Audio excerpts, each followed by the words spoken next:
We're good? Thank you, Patrick. I want to call to order a regular meeting of the Hastings on Hudson Board of Education for March 17th, 2026. We're returning from executive session, just to note.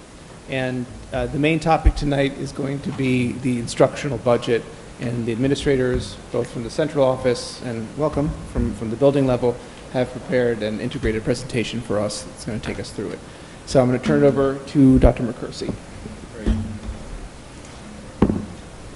Who's got the clicker? Is it up here? Oh, here.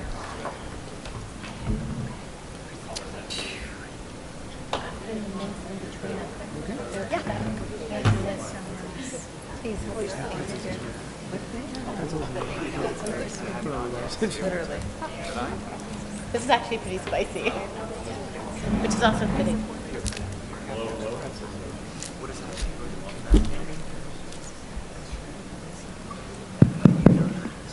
Well, good evening. I appreciate you all being here for the scheduled introduction presentation of the instructional budget. This is the second part of the two-part budget presentation. The operating budget was presented several weeks ago. As typically occurs, this is the most substantial presentation. It's at the heart and core of what we do, teaching and learning. I'm very pleased that the principals will be here for a key part of it midway through. Jean Friedge will also be very active in midway through. Melissa Szymanski will be very active with this, and of course, Maureen Carbello. So I will open up. Let me say, as many have heard me say, this is an incredibly detailed presentation. It's not the kind of detail that Joaquin and Ella would do in their award-winning presentations because there's too much in it. But if they were in our shoes, they would make it this detailed. Here's the point. It's a freestanding public document that lives for many people who aren't here tonight, so they can go to it and understand it and study it. At the point the board votes in April, you will have a full board book, budget book. This is the equivalent at this point. So this is substantial presentation. We've worked through it a couple times, and here we go. So first off, to remind about important dates, I won't read all of these, but we keep repeating these in all the presentations so people know where we are and where we're headed. So we're actually about halfway through the process. This is maybe the heaviest lift of the mic that's still there. And then key is board, you vote on April 21. Between tonight and the 21st, there'll be a lot of activity discussing, debate's great, the budget. Not up there is a very key event next Tuesday night, March 24th, with our PTSA and SEPTA partners. We're putting on a superintendent's forum for the budget. That'll be highly interactive. We're working with the village to help push out that information. We'll be here because this is a good facility for us for all the technical reasons you're witnessing tonight. That's a chance for discussion back and forth. Obviously in board meetings, as you know, public comment is comment, not discussion. Purpose of the budget, I won't belabor this, but you want a framework for a budget for all the decisions that you're going to see as recommendations here in this document. I'm going to emphasize here on the goals, different layout, but some of these goals carry forward from past years, as you would hope, into future years. We want high quality education for all students. I am now, as I should as superintendent, observing a lot of our teaching. I'll be in some 22 classrooms doing that. I know the administration on my left, usually in about 40. So I'm doing a little bit, but even today saw magnificent teaching from two of our brand new teachers. Kind of the example you'd want to see. Maintain our core programs and resources, that's critical. Creating opportunities for all students to access higher level. You hear that theme as you go through the presentation tonight. Professional learning. This is a district, thanks to the board, that cares about investing in professional learning. The kind of quality teaching I saw today, even from brand new teachers, we don't get there unless we're providing them support. Facilities is big. We've been spending a lot of time on facilities. You know we need to invest in facilities. I thank you for your patience when the facilities have come up a bit short in the last year. Thank you, Dan, and the FMS staff, faculty, and families in particular. Very key, that bottom right corner. We've taken the charge of the board to bring this budget in within the tax levy cap. I'm in close communication with lots of superintendents, Maureen with business officials. Many districts are now going to go pierce the cap this year. Other districts are in layoffs or cutbacks. This budget does not do that, as this next slide will say. I want to review quickly the process we use here. This is my charge is to bring to you as superintendent this recommended budget.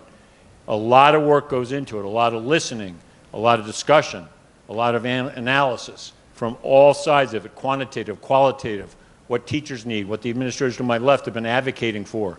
At the end of the day, I need to make some decisions as what is brought into you. Maureen Carbello makes sure that it all adds up and evens out as best as possible. It's my job to bring it to you. I have to say no to certain things. I have to say yes to a whole lot of other things. Fortunately, in this budget, there's a lot of agreement and strength. We have to approve this budget. It's critical, board, that when we get to the end of this, I'm really asking you to vote 7-0. In Hastings, you are symbolic, both substantively and symbolically, your vote matters. So you're going to go through a lot of discussion and debate the next several weeks. But in the past, when that wasn't a 7-0, it sent signals out in the village and left some questions in people's mind. Also, wide open, that second bullet, I care deeply about small d democracy. School boards and public ed are the place where it is still very much democracy, debate, discussion. At the end of the day, though, when the decision's made, we got to agree. We got to agree. This budget, here are the strengths. We're investing in our people. Salary increases in all 4 bargaining units. Other bargaining units in other parts of the region are coming to us to say, can we see your agreement? Because they're being asked for it. It carries that kind of strength. We are adding a net 6.8 instructional staff. That's where there's real need. And it's predominantly in the special ed area where there is critical need. We are adding right now, I know it's a topic of discussion, but an interim director of equity, opportunity, and belonging. We'll come back to that later. We're expanding student support. This is a slide I actually am going to read, as you notice, because these are so important. We're expanding K-12 special ed continuum, new programs and supports, as Ms. Friggio is going to explain. We've reestablished a Hillside summer program. Amy will speak to that some. We're adding interventionist support at the middle school and high school. In the last week or two, as we've talked about math, access issues within the high school, Andy Clayman listening to his faculty, Melissa Szymanski listening to his faculty said, we need to provide extra support if we're going to truly make those classes more inclusive. We are doing that. I'm hoping the high school faculty hear that. The combination of Melissa and Andy working with Maureen are bringing you that, at least listening to that. No program reductions in this budget. We're funding all the existing extracurricular and sports opportunities. Far right, money for facility improvements. And again, we have to emphasize this is all done within the tax cap, even with added FTE. That slide right there is the entire budget as it matters at a very high level. Immense amount of work from everyone around this table has gone to this. Stressing again here, what we're trying to do with this budget, those is reinforcing what's come before, but let me go to that far right. This is about a system of schools. Some say, well, where's the particular department budget? Where's this budget? That's all in the document, but it all has to hold together, as I'd say, a system of schools. And I think this budget does that. So now I'll turn it over to Maureen. She'll work through a set of pieces. I'll bring it to you in a second. We'll then move into the instructional area, opening up, we'll open up with the principals at that point, right? Yep. And then we'll go into... I think Melissa goes then first, the principals, and then special ed. Yes. Thank you, Bill.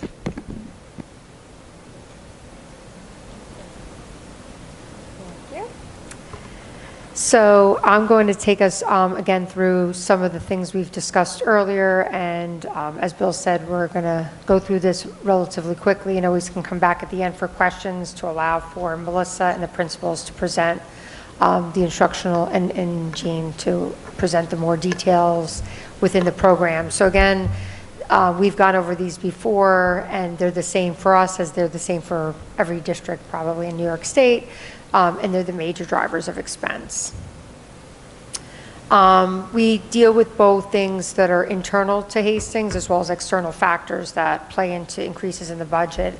And as we've talked about at previous meetings, there's things at the state level that have been positive in terms of having additional state aid. Governor Hochul, since she's taken office, has in fact, we've been very grateful for the increases we've seen, although there are things in which we would love to see some more monies come into the school, and that there's, advocacy around that.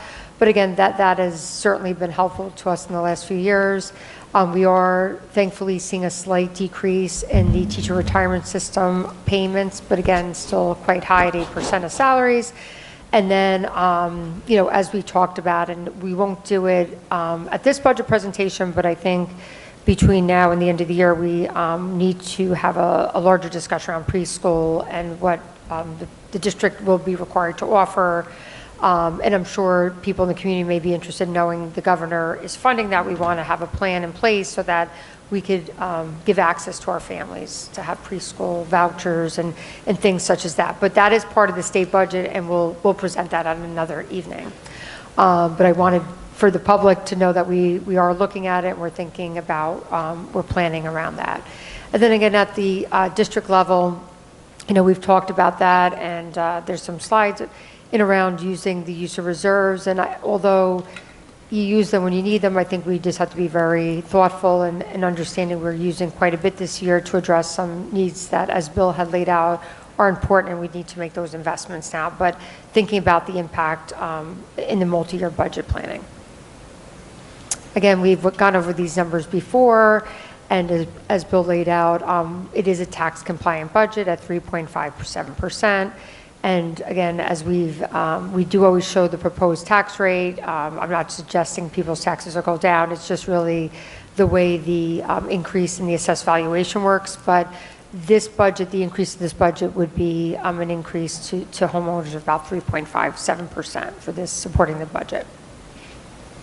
Again, we're going to go through these in much detail. This is just here, as Bill said, we keep this on our website, and we like to kind of have things if people are browsing through to kind of see the overall impacts of increases and decreases as far as staffing. We've gone over these before as part of our non-instructional budget, just in terms of there is some money, a little less than we had this year, about $150,000 of planned small projects over the summer. This has nothing to do with the bond, but rather just some higher need renovation projects we've identified. And again, these are another way to look at our budget drivers. As Bill said, the good news in creating the budget this year, last year at the same time, we did not have settled labor agreements, and we were very happy, and thank you again to the board for the support of our staff and helping us settle those 3 bargaining agreements. We do have one up at the end of this year for the custodial unit, and we have factored in, an increase into our budget. But last year, the planning was a little trickier as we did not know what those settlements would land.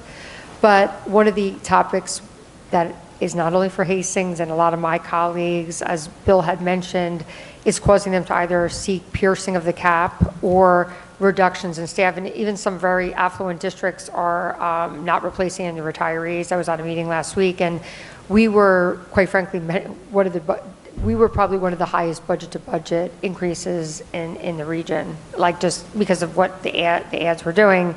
But I say that just to say, the cost of health insurance increases, even in some of what we would all consider very affluent districts in Westchester, are causing them to have to make some decreases and or either consider piercing the cap.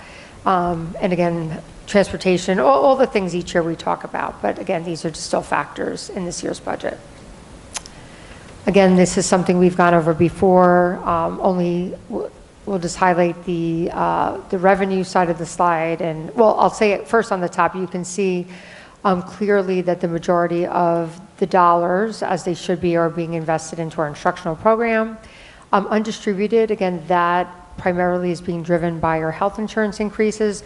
But although they have to be shown in undistributed as part of the way the budget is required to be presented, we know that that is health insurance to support people who work here. So, for the most part, we try to all of our money, rightfully so, is being put into instruction for the most part. And then on the bottom half of the screen, something again we'll continue to discuss until the board adopts the budget, is the recommendation of the increase of the use of reserves. And you can see there starting at the appropriated fund balance line through the transfer from capital, like the dollars that we're basically taking $2.5 million or so from our own savings accounts to balance this budget. I have these in the record. We've discussed these before. If at the end of the evening the board wanted to come back to that, we can. I know you all we've spent a nice amount of time discussing it, but again, these are from the last presentation, but I think it's important as people may be looking at our presentations to ensure that they see that as we're talking about this year's budget, as required to do so, the board is looking at five-year budgets and projections. Revenues, not much has changed here. This is again for the record, and the board has the information. And again, as we take questions at the end of the evening, if there's anything that stands out to you or any questions you have on the revenues, and as always, primarily we get most of our revenue from two sources, which are our local taxpayers, and we thank them for their support, as well as the state. So, and then every dollar matters, although the majority of our monies come from those two sources. And as many people may know, in Westchester County in particular, different from upstate New York, we're only getting maybe 10 to 15% of our revenues from the state, where when you go like above Dutchess or Orange County, they're at like 50, 60, sometimes up to about 80. The big five outside of Yonkers are getting about 80 or 90% of their funding of their budgets from New York State.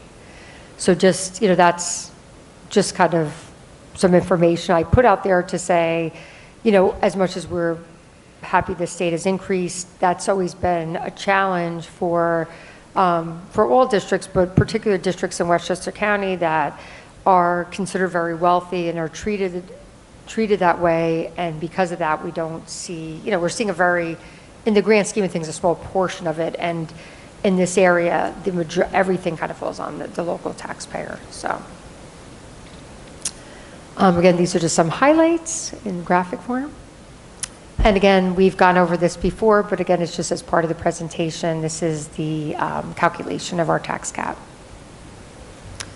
And as I had just in my previous comment mentioned, that this is a piece in particular for a district like Hastings that we know is in a very affluent area, but we've not, our residents are not as affluent as maybe some other towns within Westchester, but because of that, taxes are quite high here. And again, the state amount that we receive towards education is a small piece of our revenue.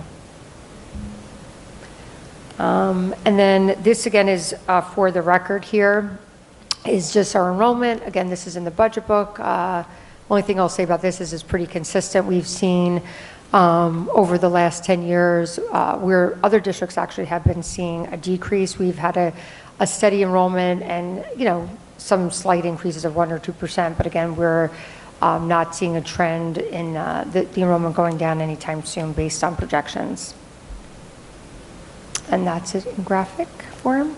And this is not Melissa's part of the budget. Again, these are all here. These are areas that are considered part of the instructional budget. And Melissa, like Bill and we presented last time, because that is captured in the general support by the state. They dictate how things are captured. So this is just again for the assistant superintendent C&I and office support. And then, as Bill had mentioned, with the recommendation to take the current teacher on special assignment role and recommending that to now become administrative, and there's a slight change in the title and job description, it needs to be represented as a separate category because it currently was budgeted within teacher salaries because it was a teacher. It needs to be a standalone category. It's required, just as part of how you show the budget in the budget book. So again, there's some slides in here that speak to, again, that it's not a budget add, but rather a movement of current funding to an administrator role, and how it aligns with some of the audits that we received, and the support. And then here's a slide that just again captures within some of the thinking around with the modified job description, the four categories that the creation of this role may be able to address, or will be able to address, rather.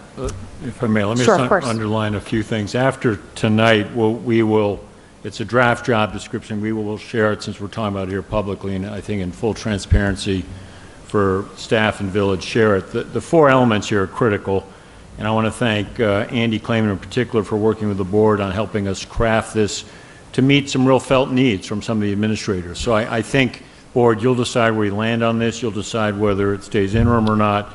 But I think these four areas on this slide really help, if they track to the position description, are really essential. I'm not going to go through them all, but those four buckets matter. The culture and climate, it's very much a student-facing position.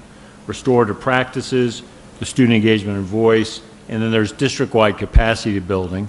Let me raise up that clearly the alignment with the New York State culturally relevant framework is essential to this. It's truly about equity and opportunity. It's about belonging. It's helping all our students feel better connected and supported. And from any number of issues or topics you've been hearing as a board, this is a position administratively to bolster that work in very specific ways to help the current administration.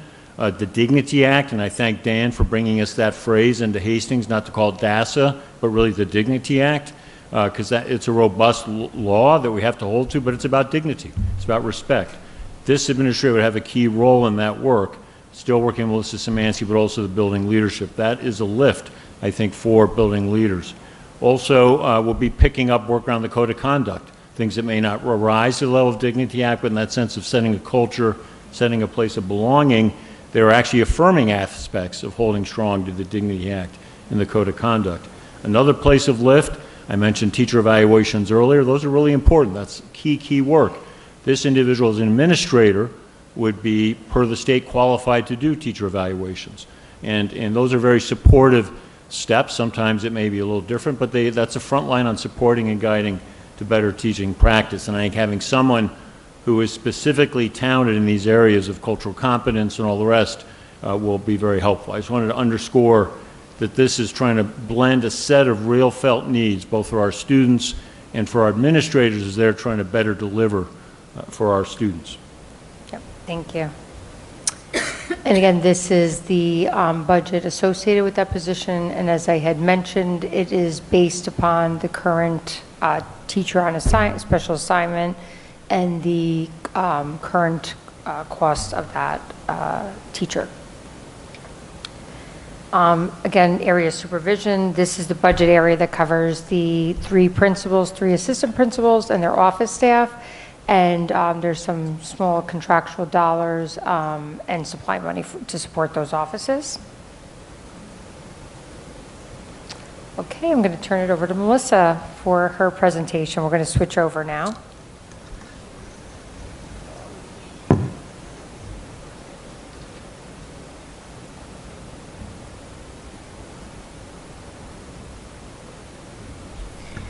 Okay, good evening, everyone. It is my pleasure on behalf of the district to provide a curriculum update on the work in mathematics that we've been doing K-12, and also to speak a little bit about the intersection with the budget as it pertains to certain allocations that have been built in.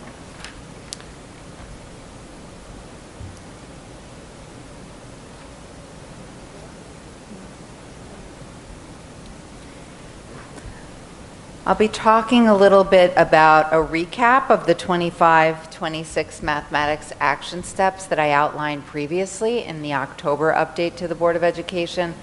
Then talk a little bit about secondary mathematics course offerings and progressions that are currently in draft form that we are continuing to work through together as a district.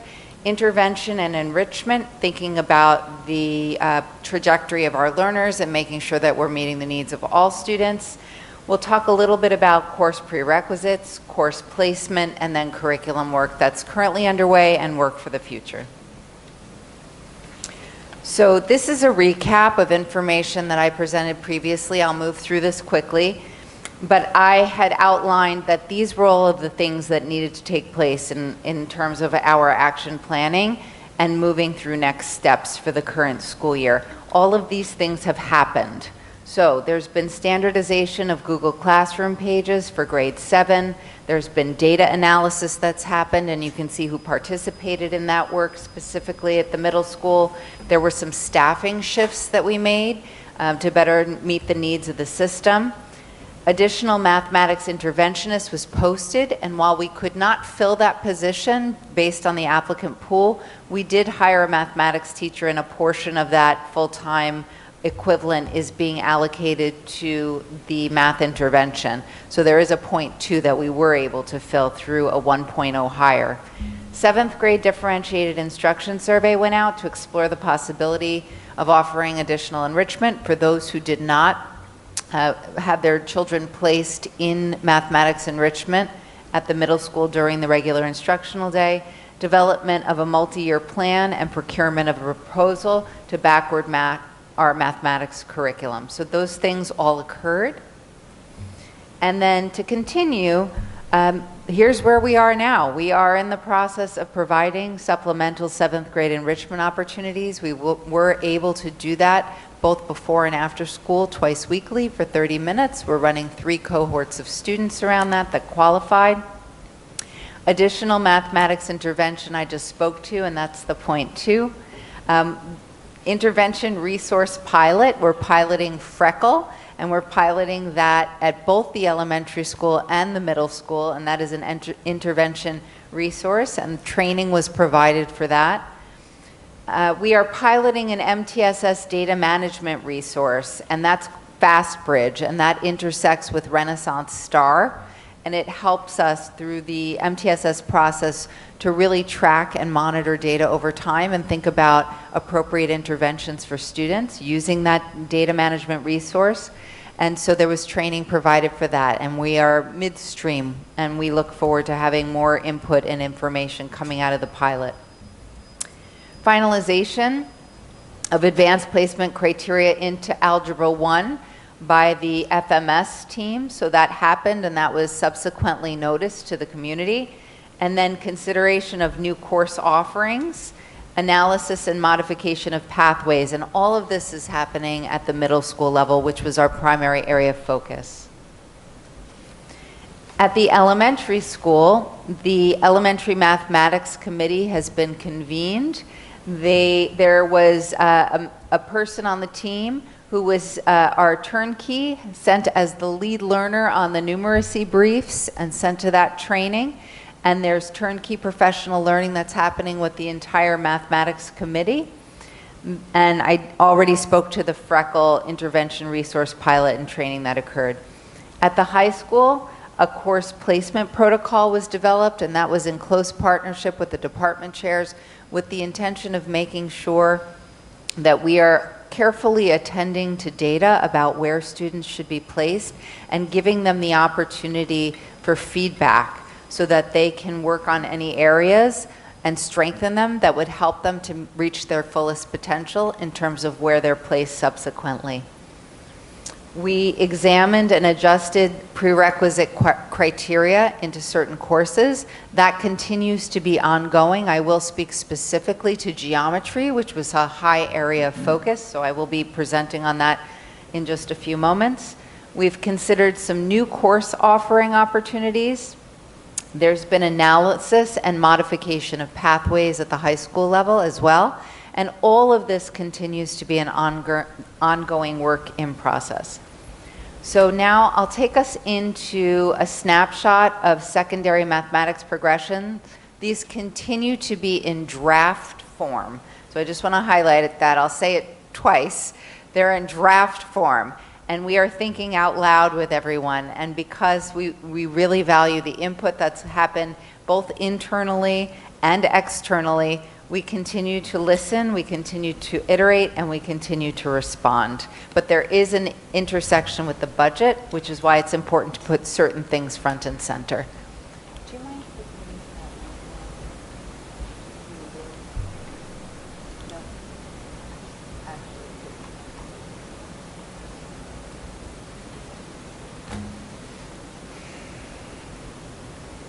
Great, thank you. So here it is, hot off the presses. This is a draft of our secondary mathematics progressions, grades 5 through 12. So I'd like to highlight a couple of different things. So along the red, you will see the introduction of 2 courses to our accelerated pathway. The first is a Math 6 accelerated. The second is a Math 7th accelerated. And so the intention is to provide differentiated opportunities earlier and more flexible pathways so students can enter acceleration along the way. So if they need a little bit more time to solidify skills, to percolate, they can enter a little bit later. And also, what you don't see there is arrows moving down. So for example, if a student moves into an accelerated pathway, we are continuing to consider what happens to best support a student who may decide that might not have been the right move and being able to move downward. So you're not seeing the arrows in multiple directions, but rest assured, we are currently in the process of thinking through all of that, about how we allow for more fluidity and movement as students are moving through the system. So in general, when you're looking across the board, you're seeing enhancement of pathways, adjusted course offerings, and expansion of the special education continuum. Next year, we are intending to offer Mathematics 7th Accelerated as a pathway. We will work on designing the content associated with that course. Subsequently, not next year, but the following year, we will be introducing a Math 6 Accelerated. Designing a new course pathway is a very heavy lift. So we want to make sure that we are doing this very thoughtfully. The other thing that I'd like to mention, which I'll bring up again when I speak about curriculum work that's happening, we anticipate when we're looking systemically, K through 12, the curriculum work that we're doing will likely yield a different resource, mathematics resource, right? It's possible. And so what we don't want to do is design 2 courses and then have to back up and have to reinvent the wheel with what we're offering in terms of resource and curriculum. So we're going slow to go fast, and we're being very deliberate. So rather than a double accelerated pathway, we will be offering a Mathematics 7 Accelerated. The content of that course will include 7 and part of 8. Because one of the other things that we've heard through our listening is that students moving from grade 7 math into Algebra 1 are missing an entire standards aligned year of content in the Math 8, and they're not getting it. So either they have to learn it on their own somehow, or they are positioned with lots of prerequisite knowledge, but perhaps may have some individual gaps. So we are really intentional in designing a scope and sequence now to make sure that that accelerated content starts earlier and that maintains a high level of rigor and also doesn't leave any gaps in student learning that may show up later down the line. Okay, so ultimately, Math 6 will have content from Math 6 and Math 7, and Math 7 Accelerated will have content from Math 7 and Math 8. That will then lead students with a very strong foundation into Algebra 1. Right, so those are 2 main changes that you'll see at FMS. When we're looking across the board, Principles of Geometry is in the green there. You'll see grade 10 Principles of Geometry. That was formerly Mathematics 2. So that's receiving a rebrand and a different name, and it's more accurate in terms of the content that's happening so that we can be really specific. Is the content changing? It may, but not right away. Like, we are continuing to look at scope and sequence. Areas of urgency right now are in the development of the scope and sequence and curriculum mapping at the middle school. And also when we're starting to think about, and this is the perfect segue, so thank you for that. So Principles of Geometry will be renamed. That's formerly Math 2. Formerly Math 3 is now Principles of Algebra 2. And so those are 2 changes there. But to your question, Alex, when we're looking at Algebra 1A and Algebra 1B, thinking about algebra over 2 years, The intention is to redesign content, and that is a priority area of focus because it's important that there is a very high level of rigor if we're seeing a course that's a 1A and a 1B with the primary algebra content front-loaded, with Algebra 1B having opportunities for integrating geometry, reinforcing content, right? So we're looking at the progressions, but the bulk of what will be happening in terms of curriculum redesign work will be taking place at the middle school for mapping and also the redesign of the grade 9, grade 10 content. All right, so those are some important areas to flag. We're looking at pathways that have basically opened up some additional things for us to think about. So we are, again, I mentioned we will be eliminating the double accelerated mathematics. We're also eliminating 7th grade enrichment and 6th grade enrichment. What we are trying to do is build into the master schedule something called a WIN block, which stands for what I need. So when there's a need for differentiated support, the intention is to be able to design some protected time to do that there, right? To take a look at our learners and really meet them where they are. That continues to be a work in progress. Master scheduling is incredibly complex, but I just wanted to flag it transparently and just thinking out loud with all of you.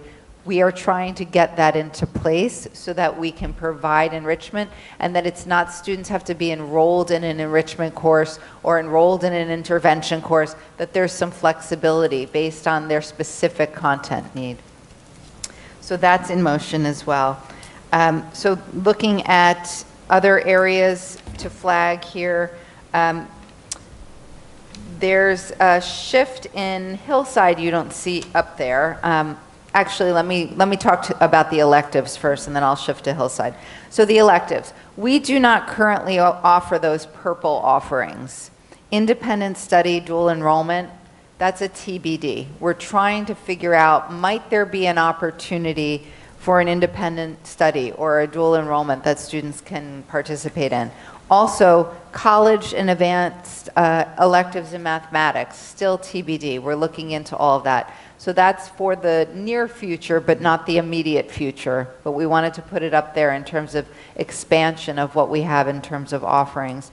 The other thing that we're doing is we're considering where and how we might expand our elective offerings. So there's been some preliminary discussion with the high school mathematics teachers, and we're in our infancy there, but thinking about whether certain things may be offered a little bit earlier. So for example, AP Computer Science, you see it now sitting there in grade 11, and historically it's been a grade 12 elective. So we are playing with possibility because we're looking at what are prerequisite skills and content knowledge that students need to be successful to be able to access an electives. So for example, you may not need a calculus to access a statistics. You may not need statistics to access a computer science, right? So we're taking a look at that with some fresh eyes. And then finally, we really need to think through what our prerequisites are in these different areas. I'll show you where we are with our current thinking, and also placement criteria specifically at the middle school. At the elementary school, the way that enrichment looks will be shifting. So rather than being built in during the school day, there will be a math club that's being provided, and that will sit after school. I think we're ready to dip out as a progression.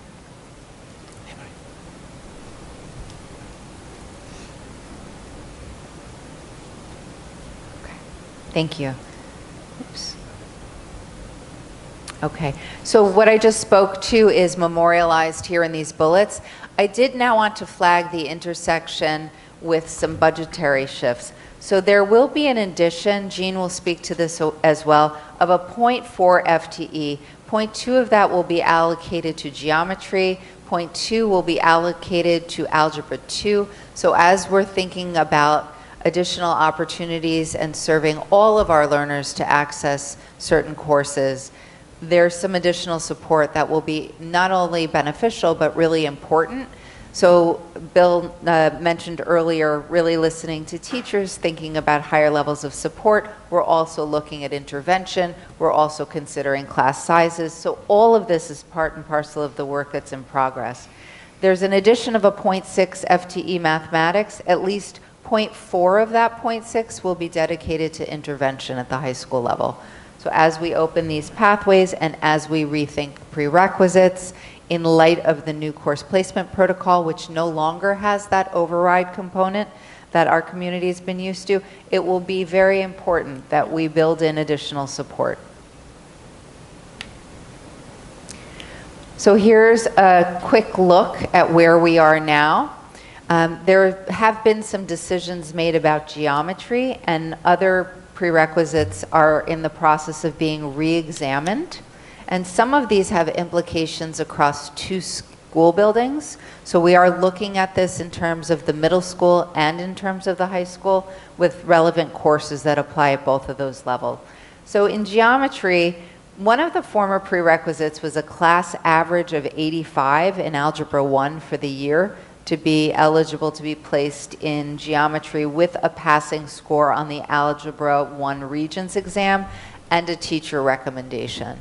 So that existed for a very long time in our program of studies and in our practice, and many families chose to override that because of the new placement protocol especially, and because of taking a look at our data and our students and what they're accessing and looking at advanced pathways for all of our learners.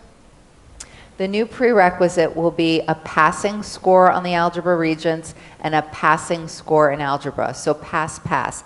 That is not only consistent with what's going on in the region, but it's really thinking through often from a place of data what we're seeing in terms of students who have done the override, right? So there is some historical data on students who have done that and also have done well in the course, right? So that said, our teachers who are deeply invested in supporting the needs of all of our learners and making sure that they are not creating positions of stress for students, creating opportunities where they don't have the prerequisite skills yet to be successful in a certain course.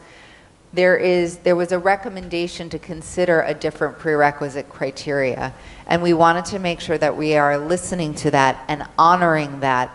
And the way that we are honoring that and pairing it with the decision to do the pass is that any student scoring below a 75 in algebra for the year and scoring below a 70 on the Regents who do choose to enroll in geometry will also be concurrently enrolled in mathematics AIS.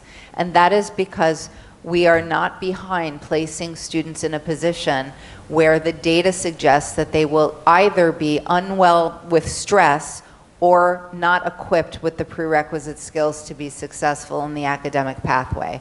So that is being paired as an enrollment. So in the schedule, the AIS will be a non-credit bearing course, and it will be in lieu of a different elective. However, we do want to support that students who want to access the geometry, who have the pass, can do that. And again, we will have the additional special education FTE, and we will also have an additional mathematics intervention in place to provide that support. The other areas, we are continuing to investigate in partnership with the educators who are closest to the work, whether we keep the same former prerequisite or whether we introduce a new prerequisite. So we will keep you posted on that, and we will keep the community posted on that, including in the course of study, because that does need to be front and center and easily accessible to everyone. So as far as course placement goes, the middle school administration sent out a grade 7 course placement into Algebra 1 notice. I have linked it there in the public record so it's easily accessible, but that outlines the criteria that will be considered for Algebra 1. I want to explain that I have been meeting with a number of different families who have been extremely, I will use the word worried, and really worried about students not being able to access Algebra 1. And I really want to honor that, and I understand it, and I want to be very clear that there is no intention of shutting students out of an Algebra 1 pathway. We are all aligned that we want students to be able to reach their maximum potential, and we are committed to helping that process along. I also want to say that the criteria that went out publicly, we can design the number of sections based on what we're seeing in student readiness and what the data suggests children need.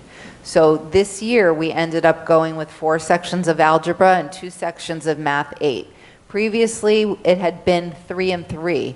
In other years, it had been 2 and 4 in the other direction, right? So we really want to meet the needs of our students. We have to look at the data, and through the work that we're doing as a team, as a department, earlier and moving all the way up, we are strengthening our progressions, our curriculum maps, and we are being really deliberate to ensure that we are well positioning students to reach more accelerated pathways sooner.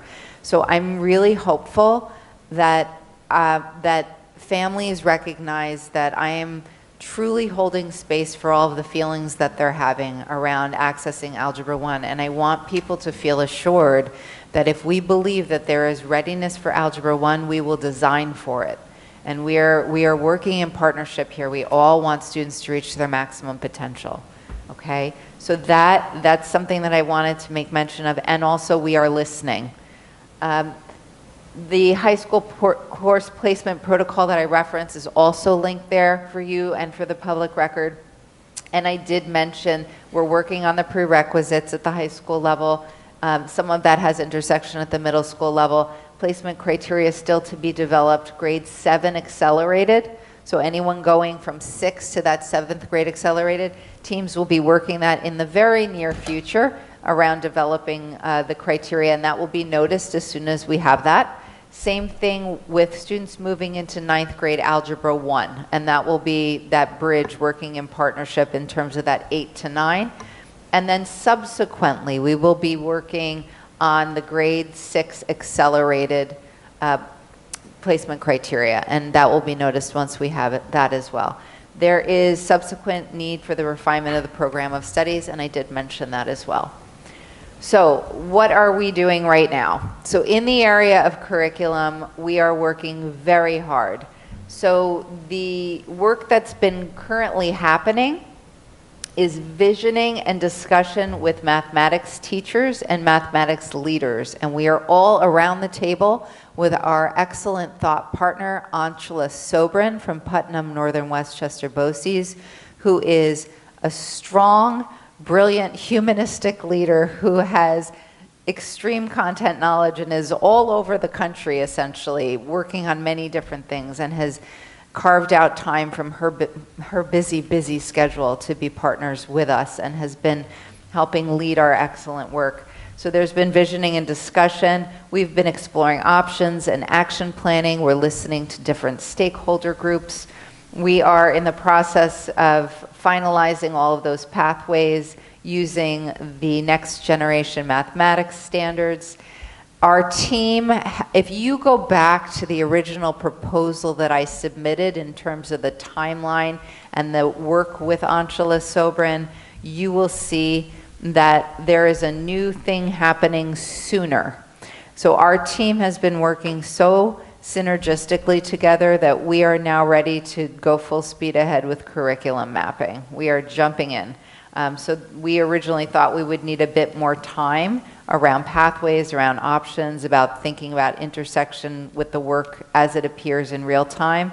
We're moving full speed ahead into mapping the content, and that will take us into the standards, take us into what's currently happening within the classroom with direct application and to current practice. There are embedded coaching days that are scheduled to happen so that there can be push-in to support direct application of work, and also to deeply understand how things are being actualized in practice. So there are levels of knowing something. So you can know something as we're sitting around a table, and then you can know something as you're applying it in your practice, right? And so that second, the so what and the now what, we're combining that together, and so that work is currently underway. So the scope of this work for this year, as originally outlined on the proposal and is actually happening, is facilitation and professional learning around design and delivery of content, the next generation math standards, there's training where necessary, and that's being built into the mapping process, data collection, focus group interviews, and analysis as necessary. So all of that is still in the docket for the scope of the curriculum work at the middle school this year. Anticipated future areas of focus, K-12, our professional learning and our work will be expanded. So the intention through our curriculum inquiry is to expand K-12 to a K-12 mathematics committee. And we're going to be looking K-12 and making some decisions around mathematics resources, what we're using, how we're using it, what grade levels, and what the through line looks like. K-12 professional learning related to the expansion of the special education continuum, and Jean Ferrugio will be speaking a little bit more to that in the budget when we're talking about professional learning. We do have a K-12 state-required financial literacy curriculum, and that is new. And from the state, it needs to be implemented at the middle school level and high school level next year, right away. And then the following year, financial literacy needs to touch all students in the elementary school level. So this is new. We're moving fast and furiously with this as well. Can I say allowances are going to go up? That's right. Yeah, exactly. So right now, our financial literacy lives in economics. There's also mathematics elective. The elective does not reach all students. 12th grade, economics does reach all students. And so we are looking at building in the state required elements into that particular social studies offering. In the middle school, there's also a social studies offering that's reaching some students also in economics. Cool. And also in financial literacy. However, we are making the shift to incorporate it into 8th grade FACS. And so a heavy component of FACS will be financial literacy, and in service to our portrait of a Hastings learner, thinking about authentic learning, what is the intersection with other family and consumer science elements in terms of how finances have an intersection there. So that's in progress. Hillside will be TBD. At the high school, I already spoke to curriculum work associated with the new courses and progressions, especially 9th and 10th grade, and FMS curriculum work associated with continued embedded coaching, curriculum articulation training, like how to articulate the curriculum, and also the actual articulation of the curriculum will be anticipated future areas of focus. So that is an update on what has happened since October. It is March, and I have to say publicly, from the bottom of my heart, I cannot thank our professionals more. Our administrative team, our mathematics teachers, our mathematics committee members at the elementary school. We are linked. There are many difficult conversations that have happened. Every single educator is squarely focused on the needs of students, and I truly couldn't be more proud of the work that's happening. And I need to publicly recognize and thank our teachers and the administrators who have rolled up their sleeves. And I'm so appreciative that we are getting ourselves out of silos. We are working K-12, and we are really thinking through how we best meet the needs of all of our learners in a fiscally responsible way. So thank you.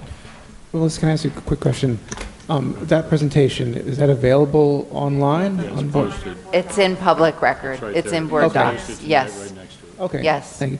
And we're going to have a math-centered PTSA meeting coming up, and then also you're planning a presentation. I assume it will cover this ground again, April 7th? April 7th is the public forum, and then I will continue to keep the board and public regularly updated through my administrative comments.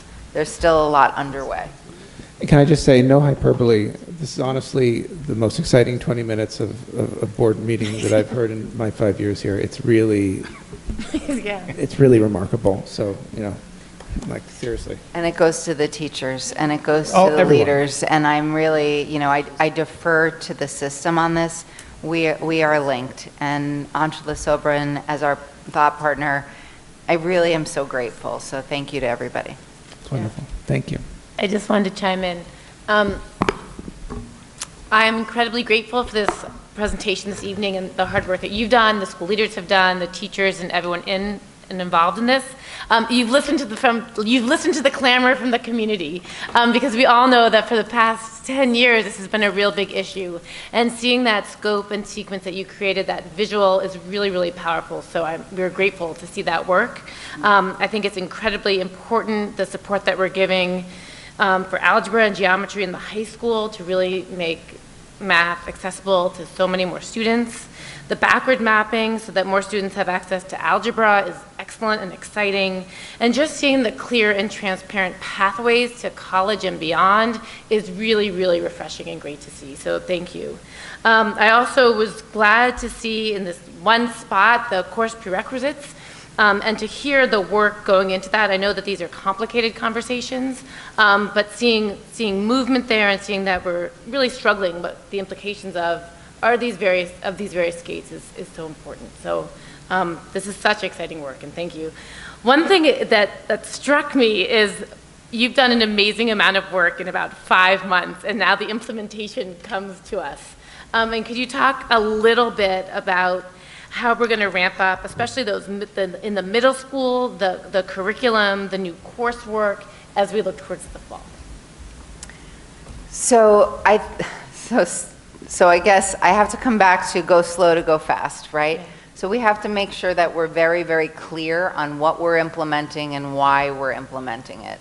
And so the next work session at the middle school level is going to be that curriculum mapping.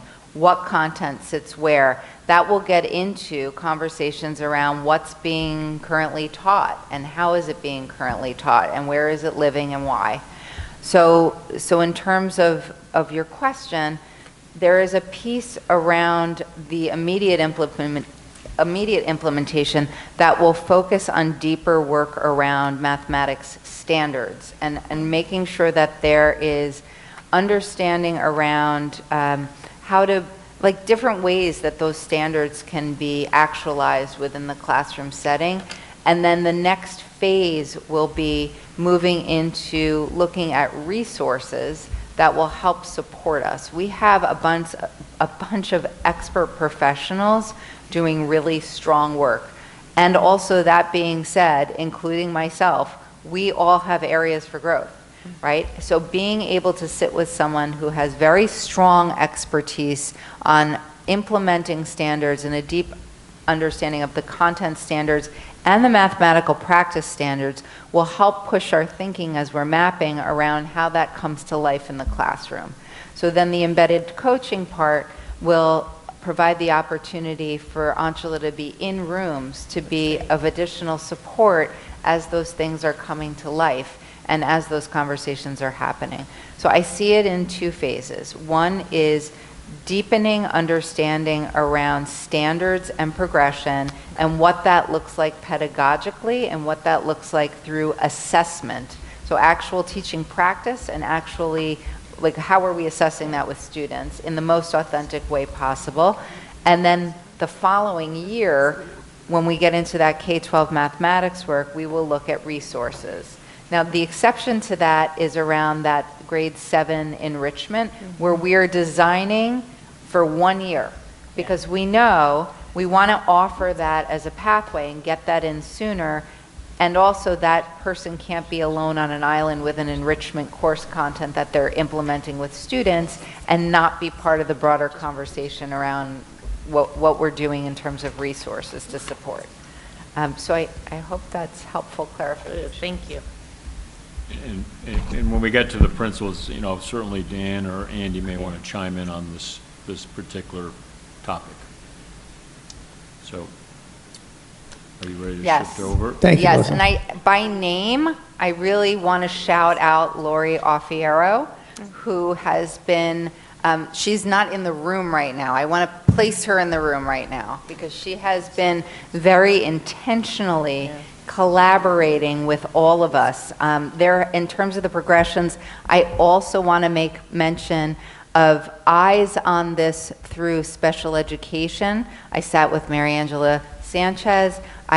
Through ENL, I sat with Dr. Janice Mateo Toledo. So there have been eyes on all of this, and I don't want to lose the fact that there's representation from special education and ENL participating in the curriculum work and the scope and sequence work and the design work. So we really are working systemically on all of this. It's great to hear. Yeah. Do you want to go to the principals now? Yeah.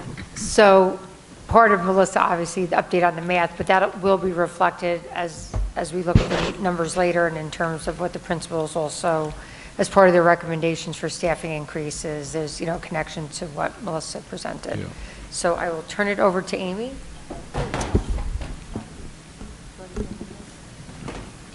Okay, good evening, everybody. Good evening. This budget really focuses on special education for us at Hillside.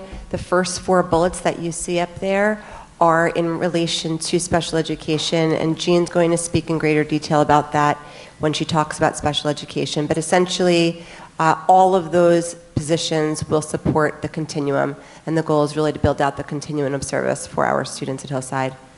The last piece that you see on the Hillside slide is in regard to math. As you know, this is also a major area of focus of this budget. Though there will be a small reduction in our MTSS math, we'll use any extra minutes to be able to fill that within the school day. Therefore, we've created a model for Math Club, which we offer currently to grade 3, and we're going to increase Math Club after school to grades 2, 3, and 4. So grade 3 right now has had it, and now we're going to add on grades 2 and 4. And the nice thing about that will be really the math enrichment or extended learning for all. All right, I'll pass it over to Dan. Welcome. Good evening. Happy St. Patrick's Day. A lot of green in the room. So I'm just going to review the program highlights for the middle school budget. So we are, Jean is going to talk a little bit about the increase to special education that intersects with the middle school. That increase is particularly to support our math classes. We have a 0.2 increase in our ENL. We'll talk a little bit about impacts to that. A 1.0 redeployment of the FTE that was around the executive functioning position is going to shift to a 1.0 for reading intervention. We talked about the WIN block and potentially where that would live in our schedule. This reading interventionist position would establish formal reading AIS at the middle school. Okay. There's a reduction of 1 section in our grade 5 and a 0.2 increase in science. So if we shift over to the impacts, we'll talk a little bit about the special education services and the expansion of that continuum. The support to establish a dedicated middle school and high school ENL learning center where we can provide a little bit more intensive academic interventions and testing accommodations around ENL. I talked about the AIS for reading, and that 0.2 increase in science allows us to be a little bit more flexible with our science electives. Thank you. Welcome, Andy. Good evening, everyone. As for the high school, we have in the budget a 0.6 increase in mathematics FTE, and that's really to support the AIS for geometry and algebra 2, given the new course placement criteria, and really making sure that for students who are choosing to extend themselves and really challenge themselves into a course that is a little bit of a reach, they're getting the support that they need. So that's with the criteria that Melissa identified earlier. If a student is scoring below a 75 in the course or below a 70 on the Regents, that means that there are concerns about their readiness. And that's not to say they can't take the class. That's to say we want, if you decide to take the class, to pair it with the support that's going to ensure that you have access to success. We have a 0.2 increase in science. That's part of the science research to make sure that the teachers have the room in their schedule to have the one-on-one meetings with students, which is such a valuable part of the program. We have a 0.6 increase in special education services, and that's to expand the continuum of special ed services, specifically for geometry, algebra 2, and chemistry. We have a 0.2 increase in PE, and that's purely driven by enrollment ratios. And finally, we're very, very happy to have been able to secure approximately $30,000 for professional development for curricular and instructional professional learning opportunities for our staff. Thank you. Can we ask questions? Thank you so much for your presentations. Mr. Walden, could you tell us a little bit about the grade 5 class? Great.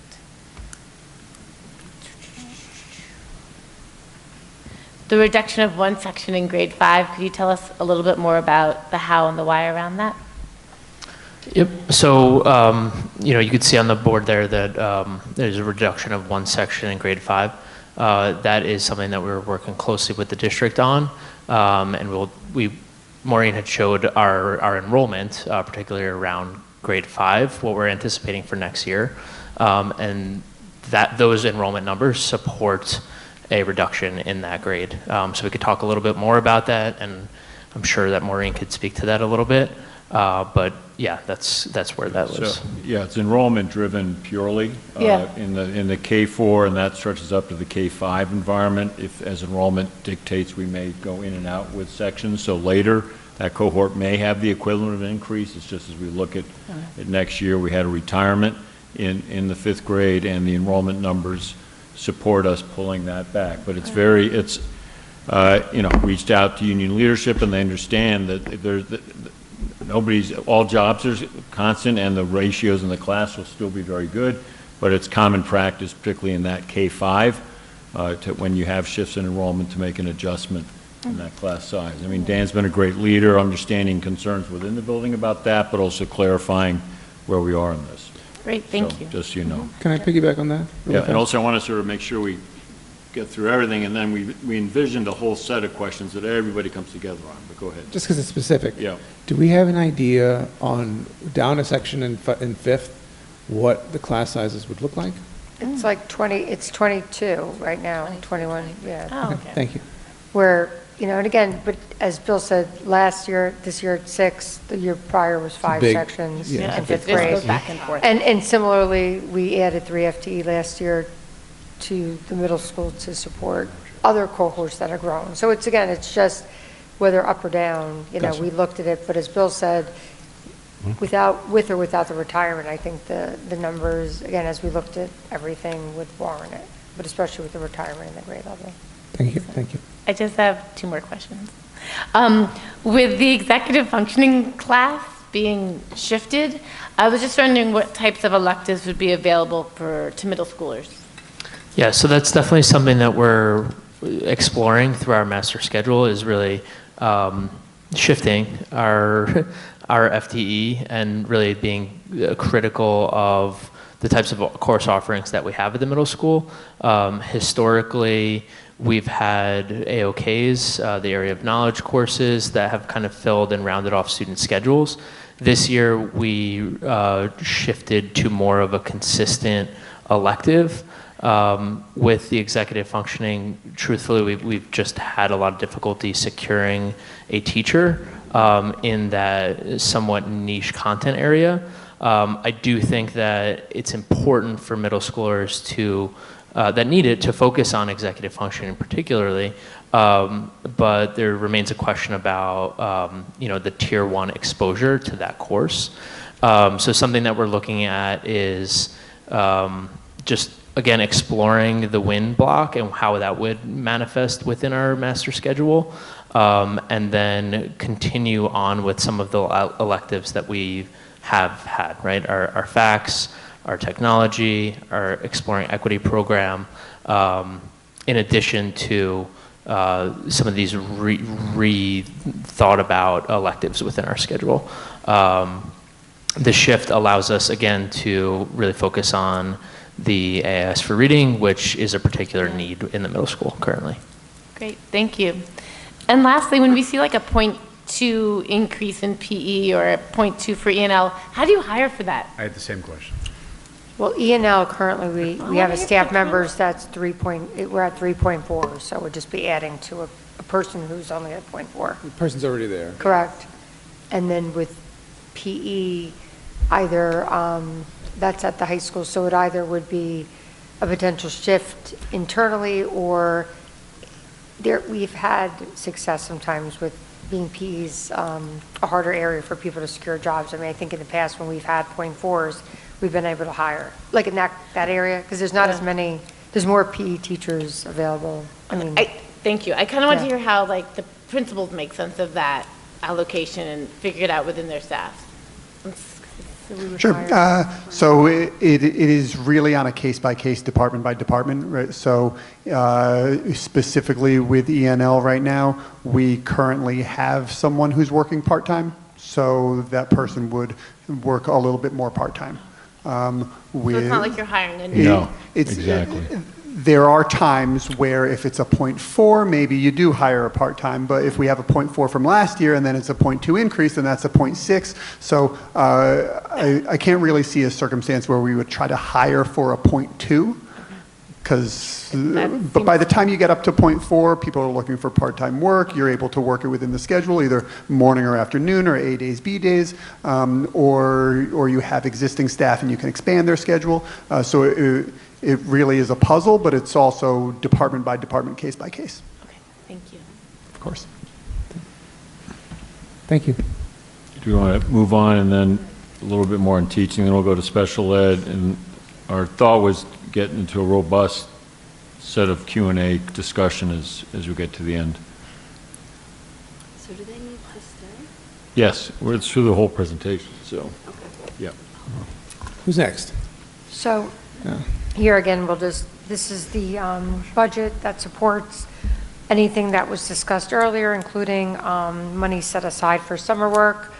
If you have any particular questions later, we can speak to them. I think, as Bill said, I think we want to get through all the presentations, and then if there's particular questions on line. No, I meant with my lines, not their lines, mine. Like if there's anything within the numbers that you're kind of confused about or need some additional, but we just want them, we're just kind of flipping through those quickly.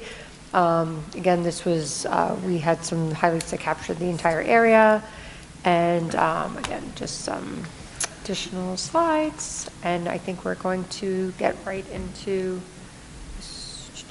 again, these are some areas, as we talk about contractual services and things like that, Melissa spoke about, work with consultants and thought partners and all the rest. So some of that money is within our contractual services, both at BOCES and things like that. I think that was connected to the continuation of that work next year. And I know probably later, Melissa, maybe a speaker, I think there's money for ELA consultants as well next year.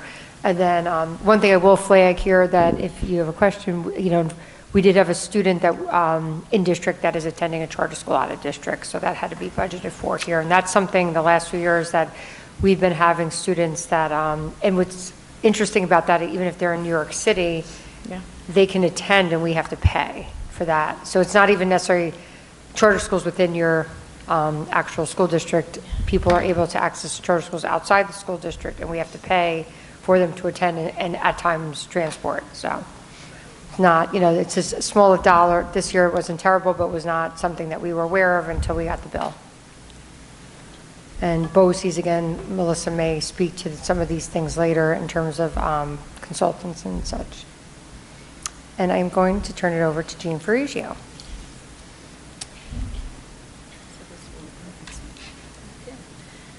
Good evening, everyone. Good evening. I am very pleased to introduce our special education program proposals for the 26-27 school year. Let's start off with our district commitments. Our district is committed to placing special education as a top priority.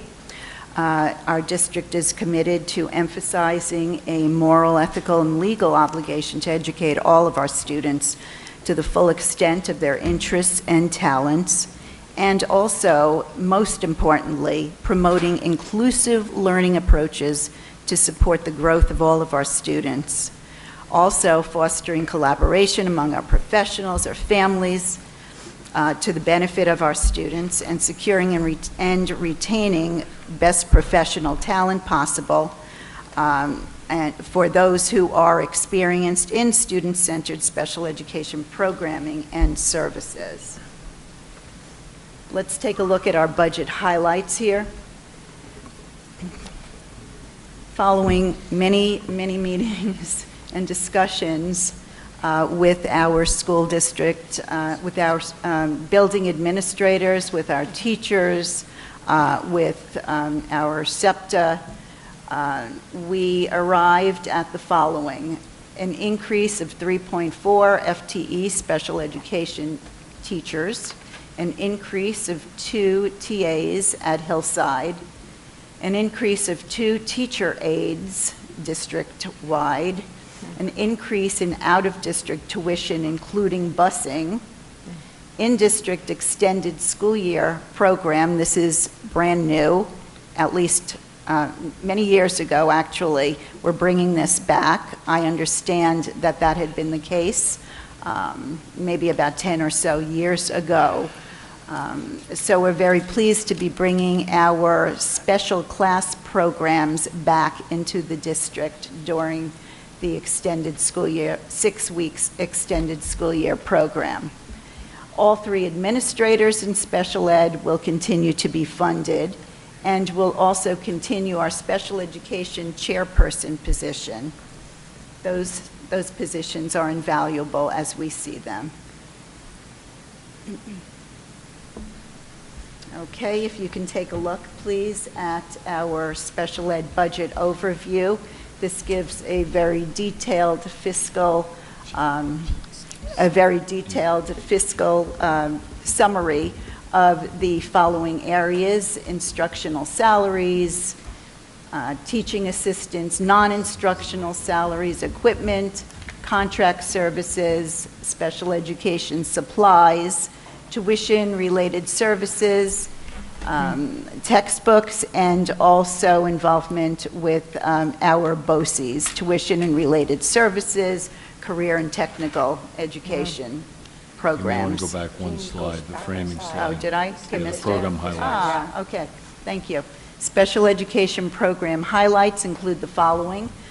First and foremost, our very strong foundational program, which is our ICT paradigm, our model, K through 12, offers tremendous supports to many of our students who are classified.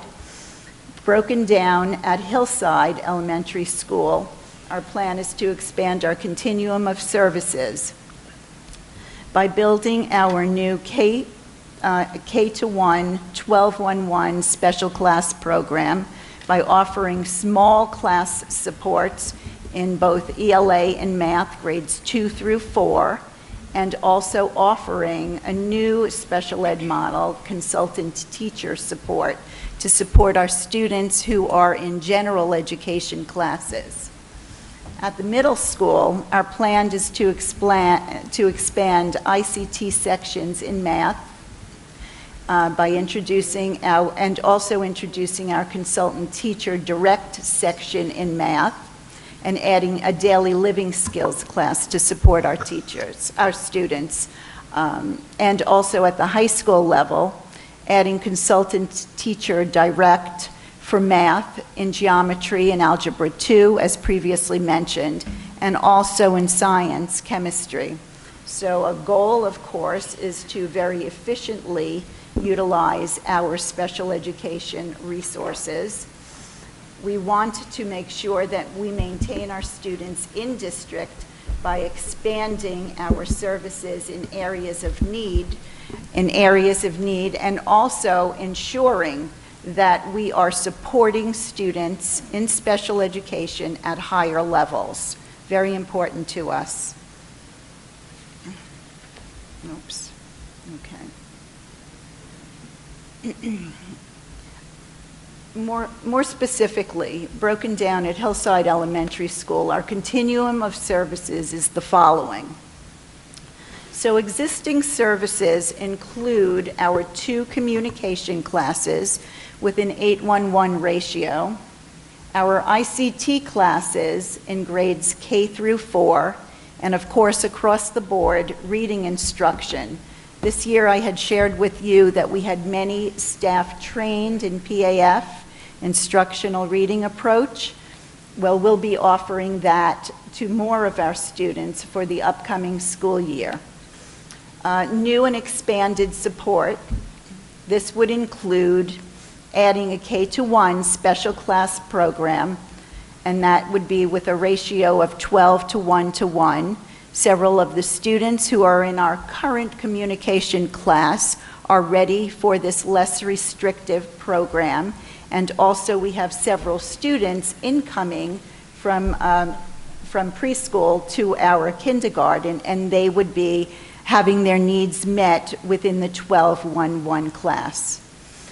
We would be adding also small classes in ELA, grades 2 through 4, and we would be adding small classes in math, grades 3 through 4, as well as adding consultant teacher direct, grades 1 to 4, to support all of our students in general education classes, students with IEPs. Of course, this would have to be a recommended service on an IEP.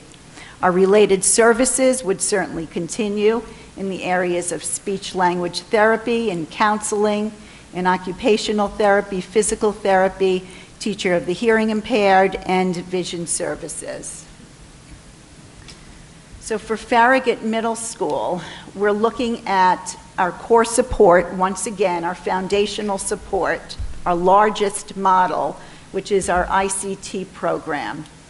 All right, so we have, once again, ICT in ELA, that's integrated co-teaching, ELA, math, science, social studies in grades 5 through 8 throughout the middle school. That continues to be offered. We are adding, or we are proposing to add, a second section of ICT in math, grade 6, due to the numbers of our students projected.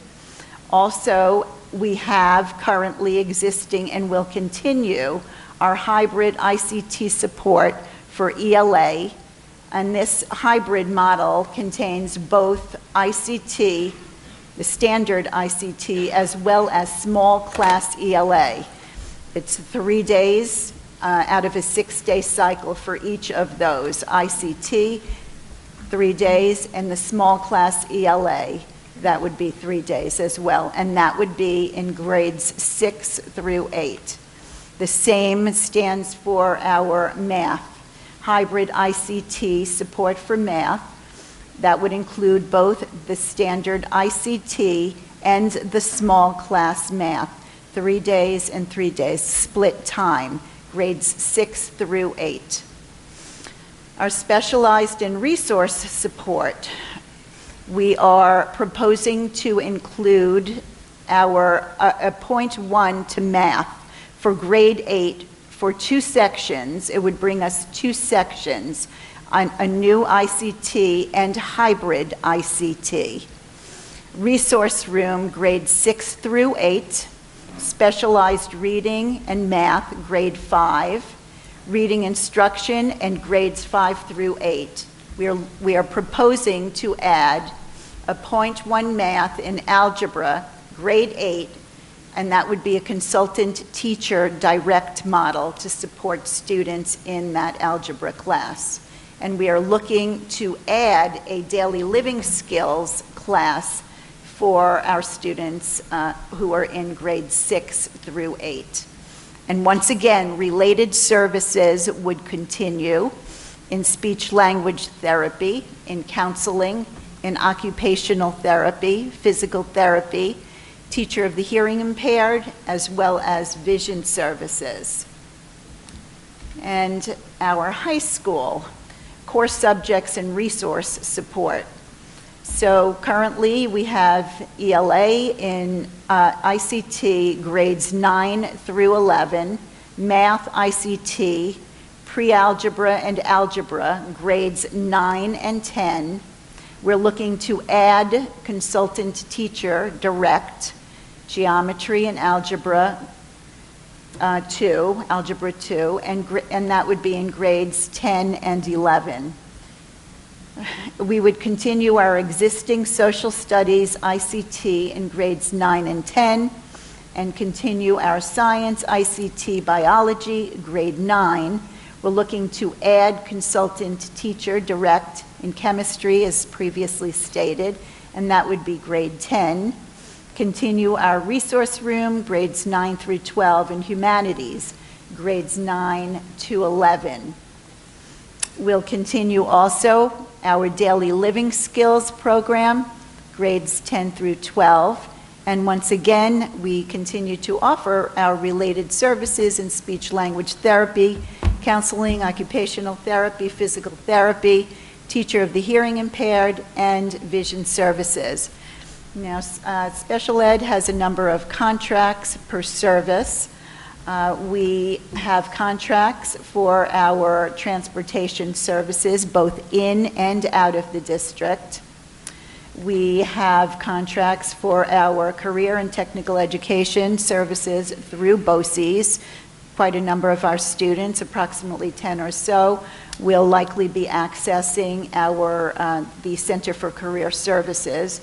And once again, we will be offering our extended school year program fully within the district, both our special class programs in addition to related services, OT/PT speech, as well as specialized instruction in reading and math. Specialized support for contract services, we offer, we will have home instruction contract continuing for students who are ill, for students who are out for an extended period of time. Educational services for hospitalization, crisis prevention, intervention services, and there was a tremendous amount of training that went on this year involving staff at all levels. BASIS is a program actually offered through BOCES for before and after school intervention support that we contract with as needed, and our psychologists consult in their work with our district. In terms of OT support services, we contract out for OT services, and that would continue. We contract out also for our PT services. In terms of evaluations and therapy, bilingual evaluations, we request generally through BOCES, and any specialized evaluations as well. Other specialized evaluations, it might be for feeding therapy, psychiatry, other evaluations. Hudson Lab School, we develop IESPs, Individualized Education Services programs for students who are attending that program, who are within the geographic boundary of our district, and we would bill back districts, home districts, for this service that we provide. ABA services, that's applied behavioral service, applied behavioral analysis. We contract with a number of agencies for that, as well as audiological support. And then, of course, translators for our sometimes evaluations, our reports, students in need, and at meetings for parents who may need translator. And that's it. I thank you very much. Questions?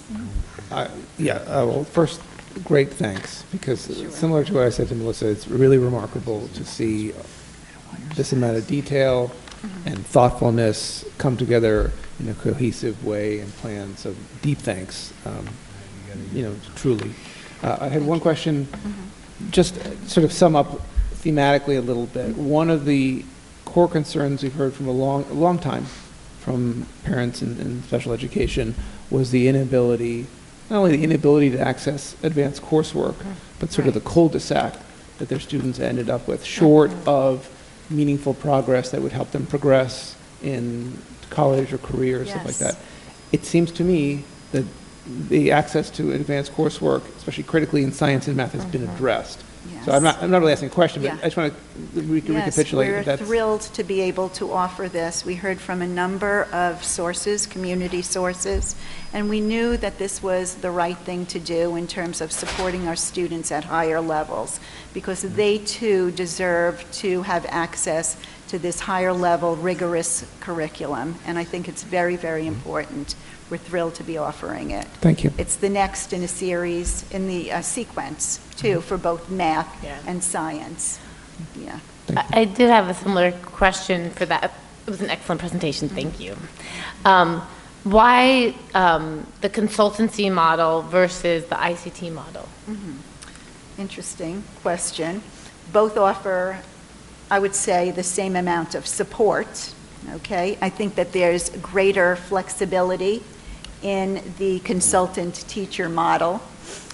We went back and forth talking about this. Now, these are the consultant-teacher model is offered in those classes that are the higher level classes, not required classes typically.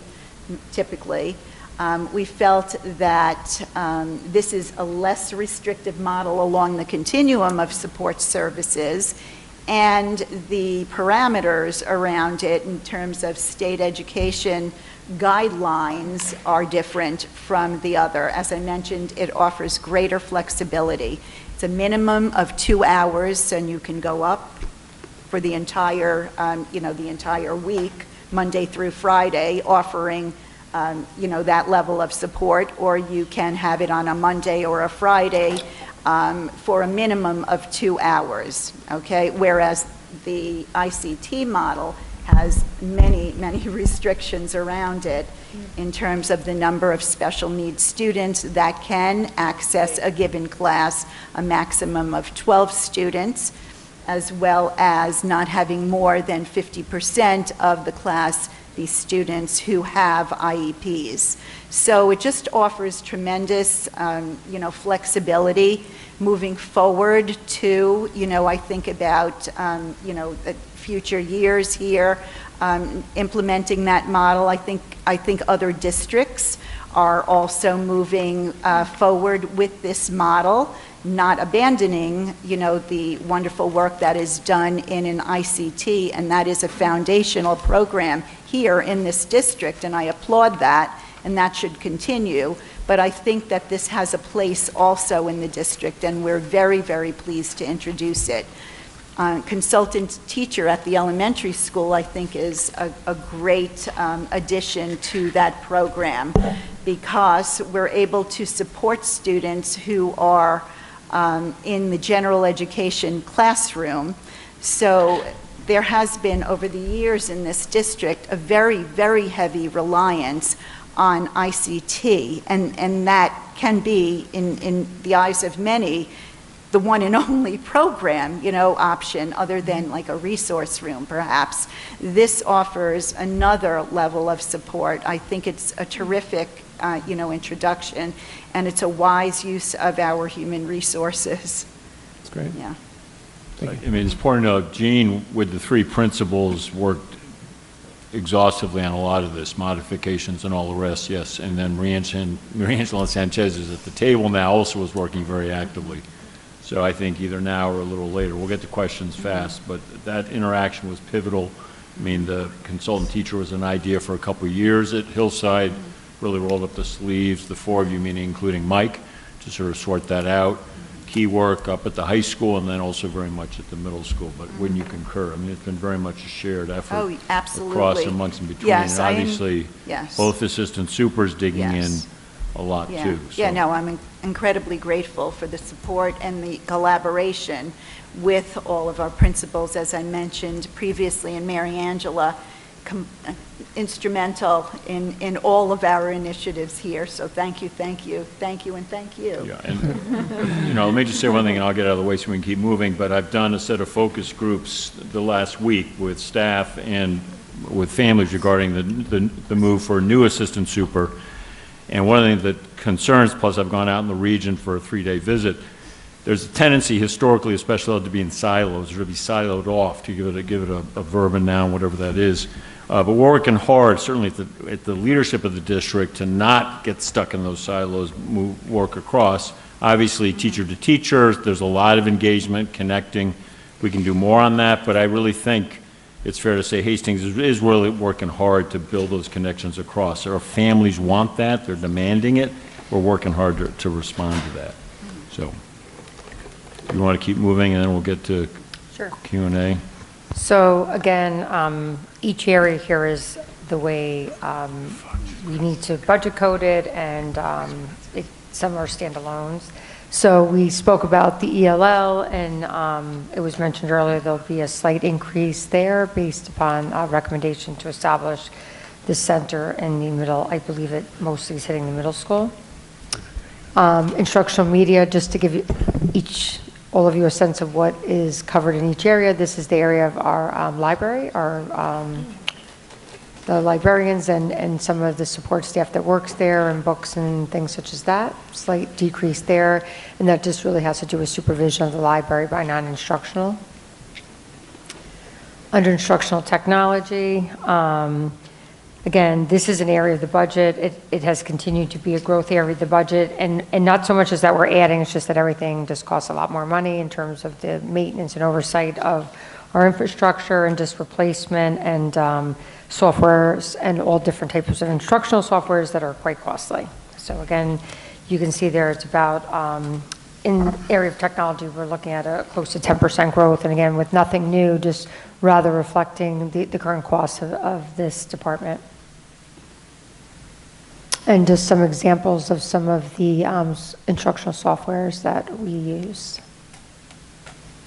Pupil services, this area of the budget covers the guidance department, counseling office, and this reflects the salaries for our guidance counselors for all 3 buildings and the support staff working in those offices.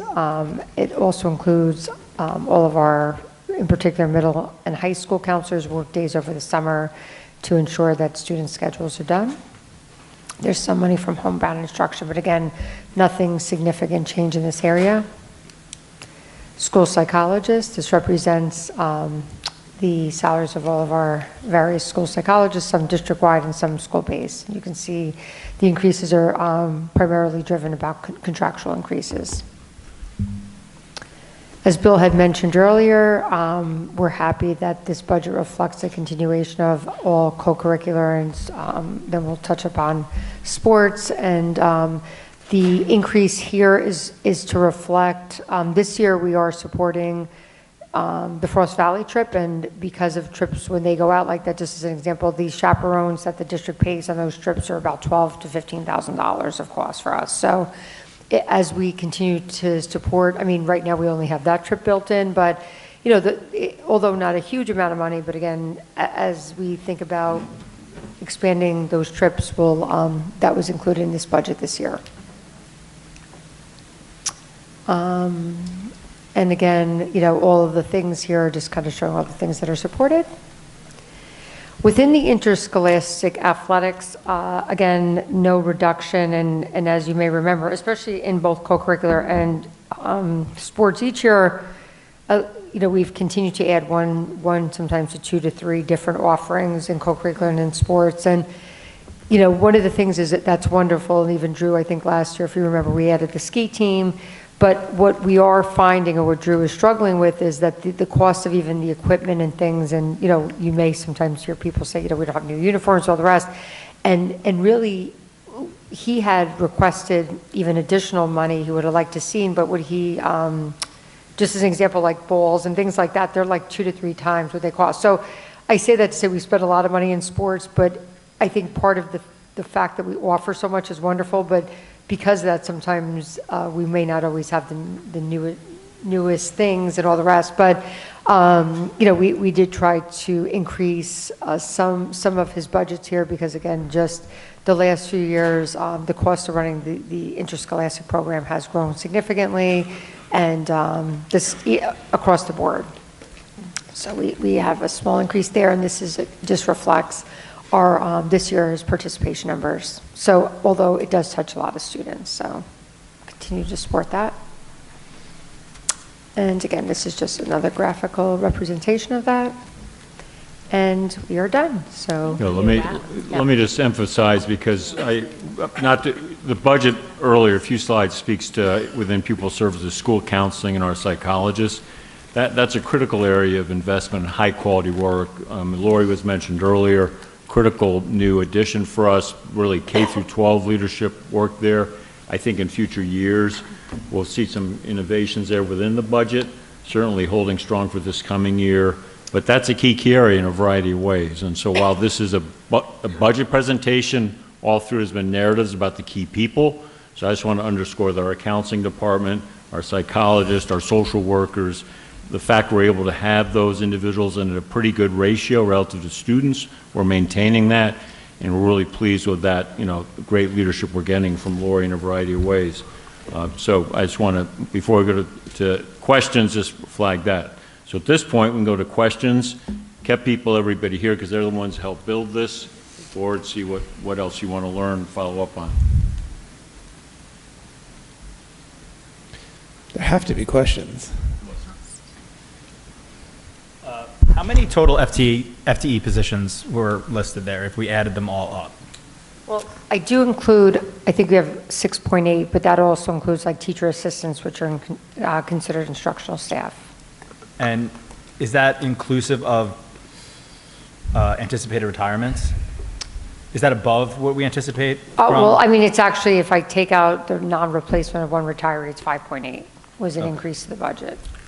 5.8 FTE. Mm-hmm. Okay. So net. Yeah.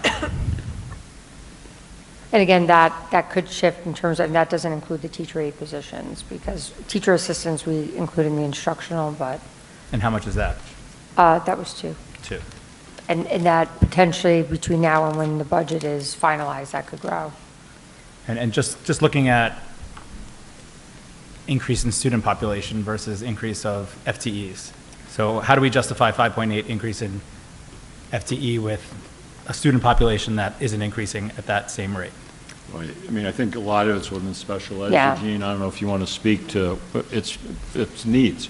It's definite needs, how we got to organize, structure, staff up to meet a set of needs in different ways. So that's part of it. I don't know if you want to speak to that, Gene. When I first came here, I met with various groups, and that was the overriding theme, program development. I know that we had prior conversations. These are, what you saw here now are the areas of need, where there are gaps in the continuum, where we felt very strongly, because we met with teachers after looking at data, entry data. We developed entry data for the special class programs. And there is clearly a need for each one of those along the continuum. So now I feel very strongly that we have a very viable, solid continuum of supports. At the elementary school, middle school is in good shape, and the high school, we're continuing to grow that program, that sequence for the upcoming, who knows, the upcoming school year, and then the year after that, perhaps that can continue. I think that, we made some great strides in programming and providing the supports where needed. Yeah, I And appreciate I'll that. also add, so expanding the special education continuum is one area, but also expansion of secondary course progressions and really listening to feedback, listening to data, just thinking about MTSS, multi-tiered system of supports, and providing adequate intervention and support. So we provide additional help so we can open additional pathways. And so similarly, at the middle school, it's both at the middle school and the high school, as we strengthen our multi-tiered system of supports, as we strengthen our backward mapping, as we strengthen our pathways, we have to make sure that we're appropriately supporting students along the way, and sometimes that requires deploying additional personnel. Yeah, and the principals may have a point of view on that, because we had a lot of budget discussions, and at the core of it is, do we have the right extent and coverage of staff and people? And we couldn't go as far in some cases as was needed and wanted, but we think we got to a balance. So I don't know if you want to add anything to Mr. Barone's question. Sure. I mean, speaking exclusively for the high school, the FTE, the question about the 0.2 for PE, that's the high school is going to be a little bit bigger next year than it was this last year. I mean, system-wide, the numbers are remaining the same. So kind of as that 0.2 kind of floats its way through. But with special education, it's extending the continuum of services to ensure that chemistry, algebra 2, and geometry are part of that special education continuum. And then for the MTSS related to geometry and algebra 2 for students who, based on the data of their performance in previous math courses, we anticipate will need additional support to be successful in those higher level courses. Thank you. That's your question? Yes. I have another question, though. Go. Independent of that, and then I'll digress. I'm really excited about the position for the equity and belonging, or what are we naming it? I always get it confused. Equity, Director of- opportunity, and belonging. Student belonging. Equity, opportunity, and belonging. I heard like 5 different things. Bill, what is it called? EOB. EOB, okay. And then Sounds we're, federal. yeah, and we're proposing it as intermacting in the budget. I'm sorry, I was distracted by my own joke. Your own best audience, right? Yeah, I listen to myself all the time. Nobody else does. And we're proposing it as intermacting in the budget, as an intermacting Is position. that a fancy word for interim? In IA? Intermacting? I'm sorry, I'm using my own I lingo. think that must Interim. be Interim, yeah. Interim. I'm sorry. Well, It's hard for me to switch DOE. from Yes, we are. a couple hours ago. Yes, we are. So I'm really excited about it with all the audits, with IWG, and the proposal to move this from teacher TOSA, I'm going to say another teacher assigned, which is another DOE lingo, from TOSA to... We use that too. Yeah, TOSA to administrative role. I'm struggling with it being interim. And I think that as I look towards the work of a person that's doing equity work and belonging, that's multi-year work. And I see interim as almost like a short-term 1 year, and then we'll revisit that at the end of that year. So when I see that, I'm kind of like, are we really committing to long-term equity work by posting this as interim? And then I'm thinking about the candidate pool that would apply. Who would apply to this position as interim versus who would apply to this position if it was non-interim? And are we attracting the best pool of candidates to the position? So I'm struggling with, I'm in full support of this position becoming an administrative role, but I'm struggling with it being interim. So I don't know how that would affect the budget if it wasn't interim, or if there is a budget implication there. Well, there's not a budget implication for this one, other than, I'm sorry, Maureen, what did you no, say? I mean, in There terms isn't? of the money that, I mean, there's, depending upon who the successful candidate is, there may be some modifications to the salary that we may have to do. But in terms of this budget, whether it's an interim or not, it has no impact on this budget, right? Because that word, like, the money is there, so whether, whoever fills it, it doesn't matter. I guess the concern or the thinking may have been, are we able to, to your point with adding, well, we added a significant amount of FTEs this year, we added a significant amount of FTEs the year before, so I think it was just put there as, we would like to continue it, but, will we be able to? So I think that was the thinking, Bill. I don't know if Yeah, there it's was that. nothing. I'm sorry. I think it's also still, while there's the commitment to it, testing it out a bit, see how that works. I mean, there have that's been true. questions about it. I mean, there were different reasons for the interim as it relates to the assistant super seat that Jean is in. The full history of that ran through a very robust process, ended up with a set of finalists. The advisory committee had mixed feelings about that, said, please don't proceed, shift to an interim, almost to sort of test out the concept. Thank goodness we were able to land Jean, who I think has affirmed quite strongly, even though for 10 years the parent community has wanted an assistant super, we wanted to test it out. So it's not dissimilar. There's strong interest in the position. How might it really play out? There it was still administrative, but shifted from director to assistant super, interim, tested out. I was explicitly asked that by the advisory committee and other members of the special ed staff. So if you see the parallel, that's part of the thinking. But again, the board's going to talk about this. This is what I envision for the next several weeks you'll be doing. And you know, really good questions from within the organization is to value deeply the core work. There's no debate about this as a signature value for Hastings, and especially right now as we look at our nation. So there's no debate about that. It's just how do you structure it. So. Well, was there a recommendation in the Cherry Baker audit or in the IWG's recommendation of how long that they wanted this or? I don't think it's interim. I think it's No, they didn't specify. Okay. Yeah, it was exactly what Maureen just said. It was to explore the possibility of it becoming an administrative position was, it didn't say for how long. They were just looking at the pivot. Okay. Yeah, can I piggyback? You know, I agree with an aspect of what David's saying, which is that a commitment to this. My viewpoint's also a little different, though, in that I feel, and I expressed this before, that we should build out the capacity, building level, before moving to a director role. And if you look across Westchester, excuse me, if you look across Westchester, what we're considering here is a model that only the top the top 4 or 5 districts in Westchester do, size-wise. Mount Vernon, New Rochelle, Mamaroneck, White Plains, Yonkers. These are districts with 7, 8, 9, 10, 15, 25 schools. These are districts with 6,000, 7,000, 10,000, up to 25,000 in Yonkers. And there is a small school model in Westchester for reaching these goals.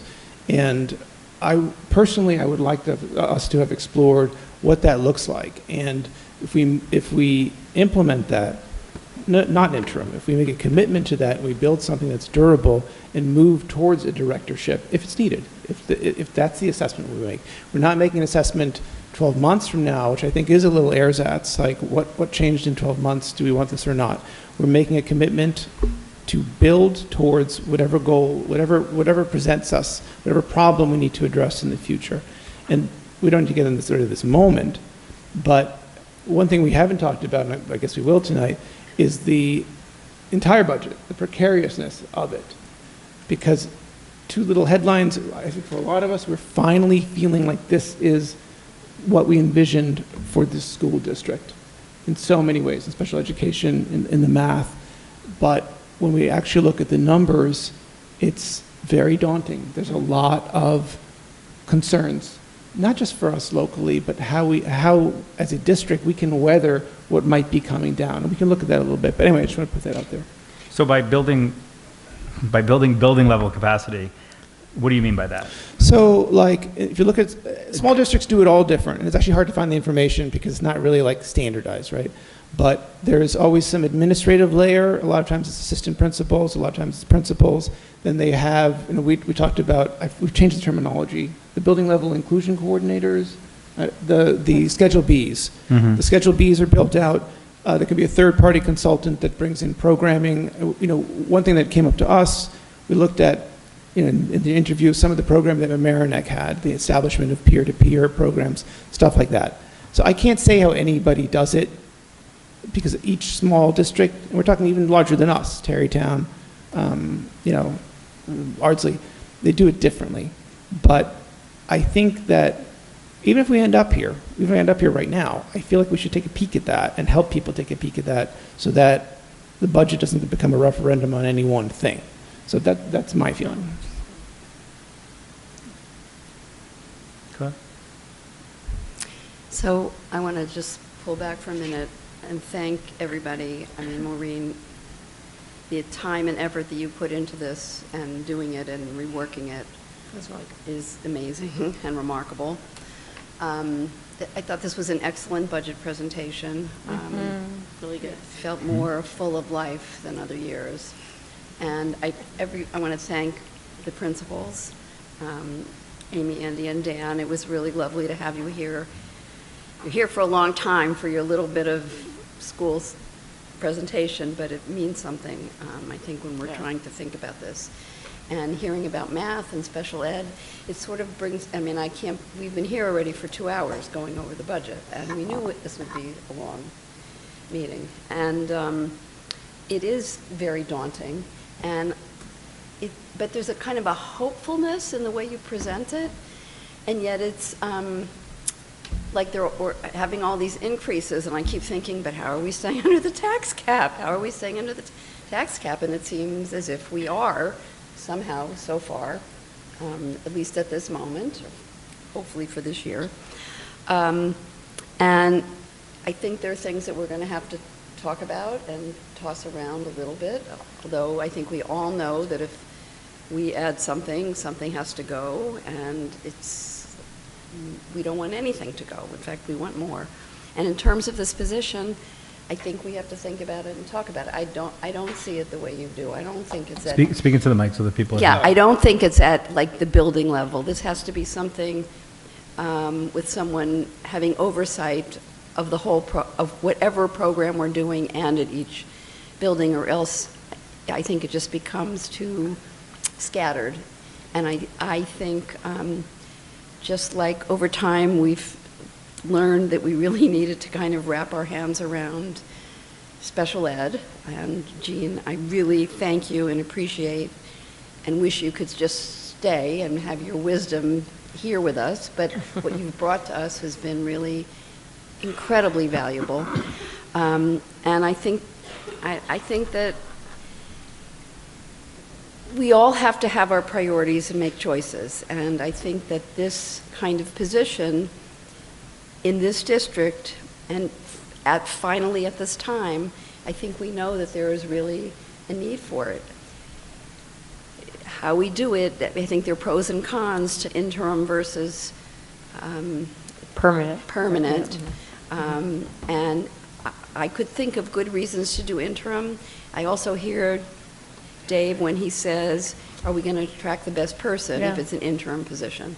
So I'm sort of wrestling. I was wrestling when we first started talking about it, and I'm still wrestling with where I land on this. And I think we have the rare opportunity that we have the principals here with us, and I don't know if we can particularly ask them if they feel they have the capacity to do this work independent of a district administrator doing district-wide equity work, or does your admin team of your AP and principalship have the capacity to do this building-wide and then coordinate to do it system-wide as well? I just have one more thing to do, right?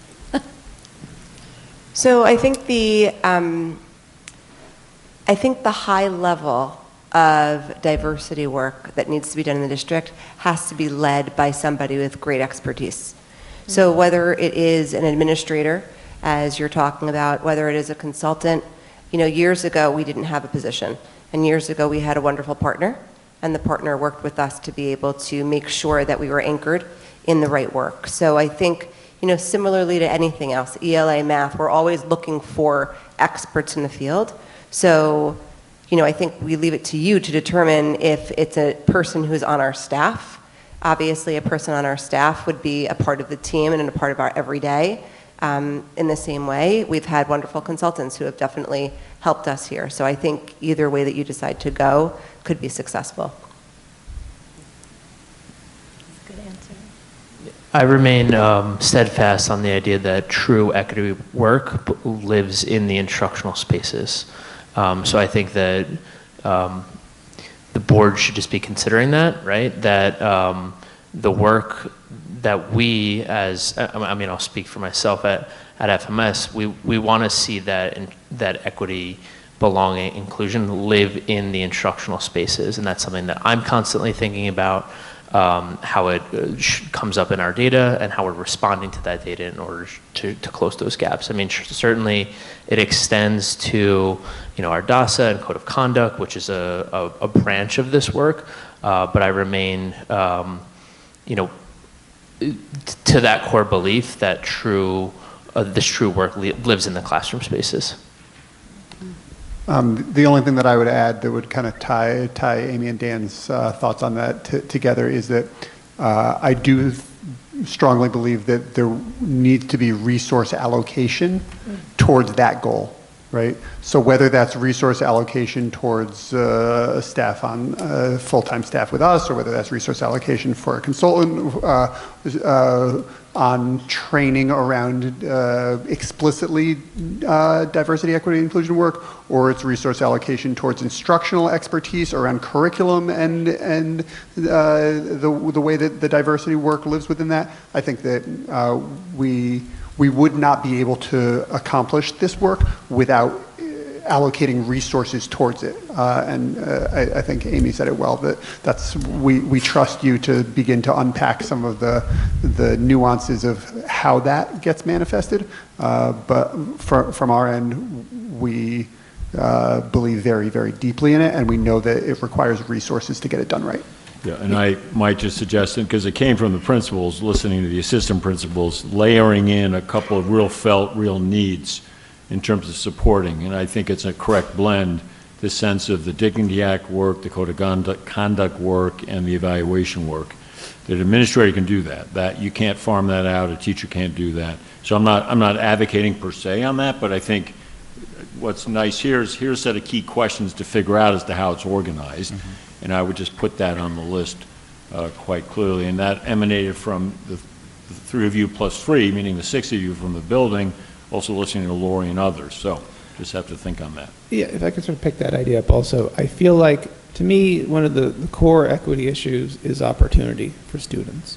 And such a big theme of what we lacked in this district and what we're putting together is all that additional support for differentiation as well. And so I see a lot of that as core to the classroom, core to the spending, professional development, those resources that reach the kids most directly. You know, we have very limited dollars. So one of the things that we have to function off is value. If we can spend $1 and it benefits a kid $1, that's in shorthand, that's kind of the best scenario. So that's what I mean when I say we build out sort of at the bottom and work our way up. Because what I'm concerned about in all sorts of ways, it's not that any one thing is the Jenga piece that tips it over, but all of this stuff, which so many people have waited so long for, including this, you know, we have to, I think our responsibility as a board to design it to be durable, because again, this budget, love it, but it is accomplished by $1.5 million of reserves that are coming in. $3 million. And $3 million. well, right, discretionary reserves. Yeah. Right, and it's accomplished in an environment where, you know, if we have a recession, you know, what that looks like. I mean, we don't need to go into that tonight. I don't want to Debbie Downer it, like, you know, I really don't. I know, I was going to. But like, No, you're being a realist. but one of the questions, you know, when we met with Cherry Baker over the summer, and they proposed this, and again, they actually proposed the director part. If you look at the audit, it's very narrowly scoped.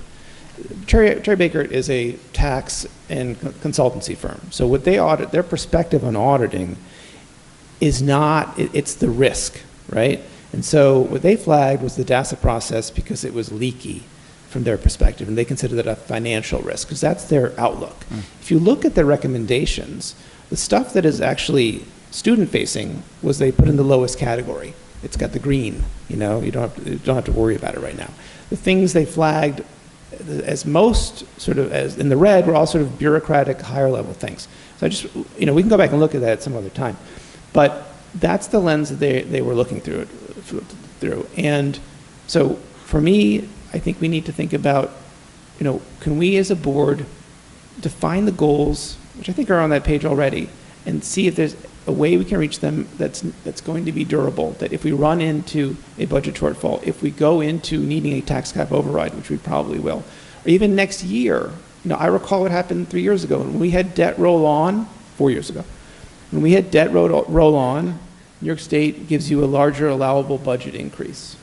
We had a budget that was 5% and 4% increase. It was tax cap compliant because we had debt coming on, but the community revolted against it, and that budget went down. We're going to face that same scenario next year, right? It's going to be tax cap compliant, but it's going to be a large number. It's going to be 6%, whatever it might be.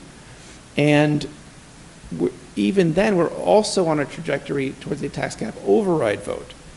So we're sort of, I guess it's simply to say, whatever we design here is going to have to run a gauntlet over the next few years of a large increase next year, which is allowable tax limit, a likely tax cap override, and also hanging out there is any scenario of any kind of recession which would cut state aid in any way.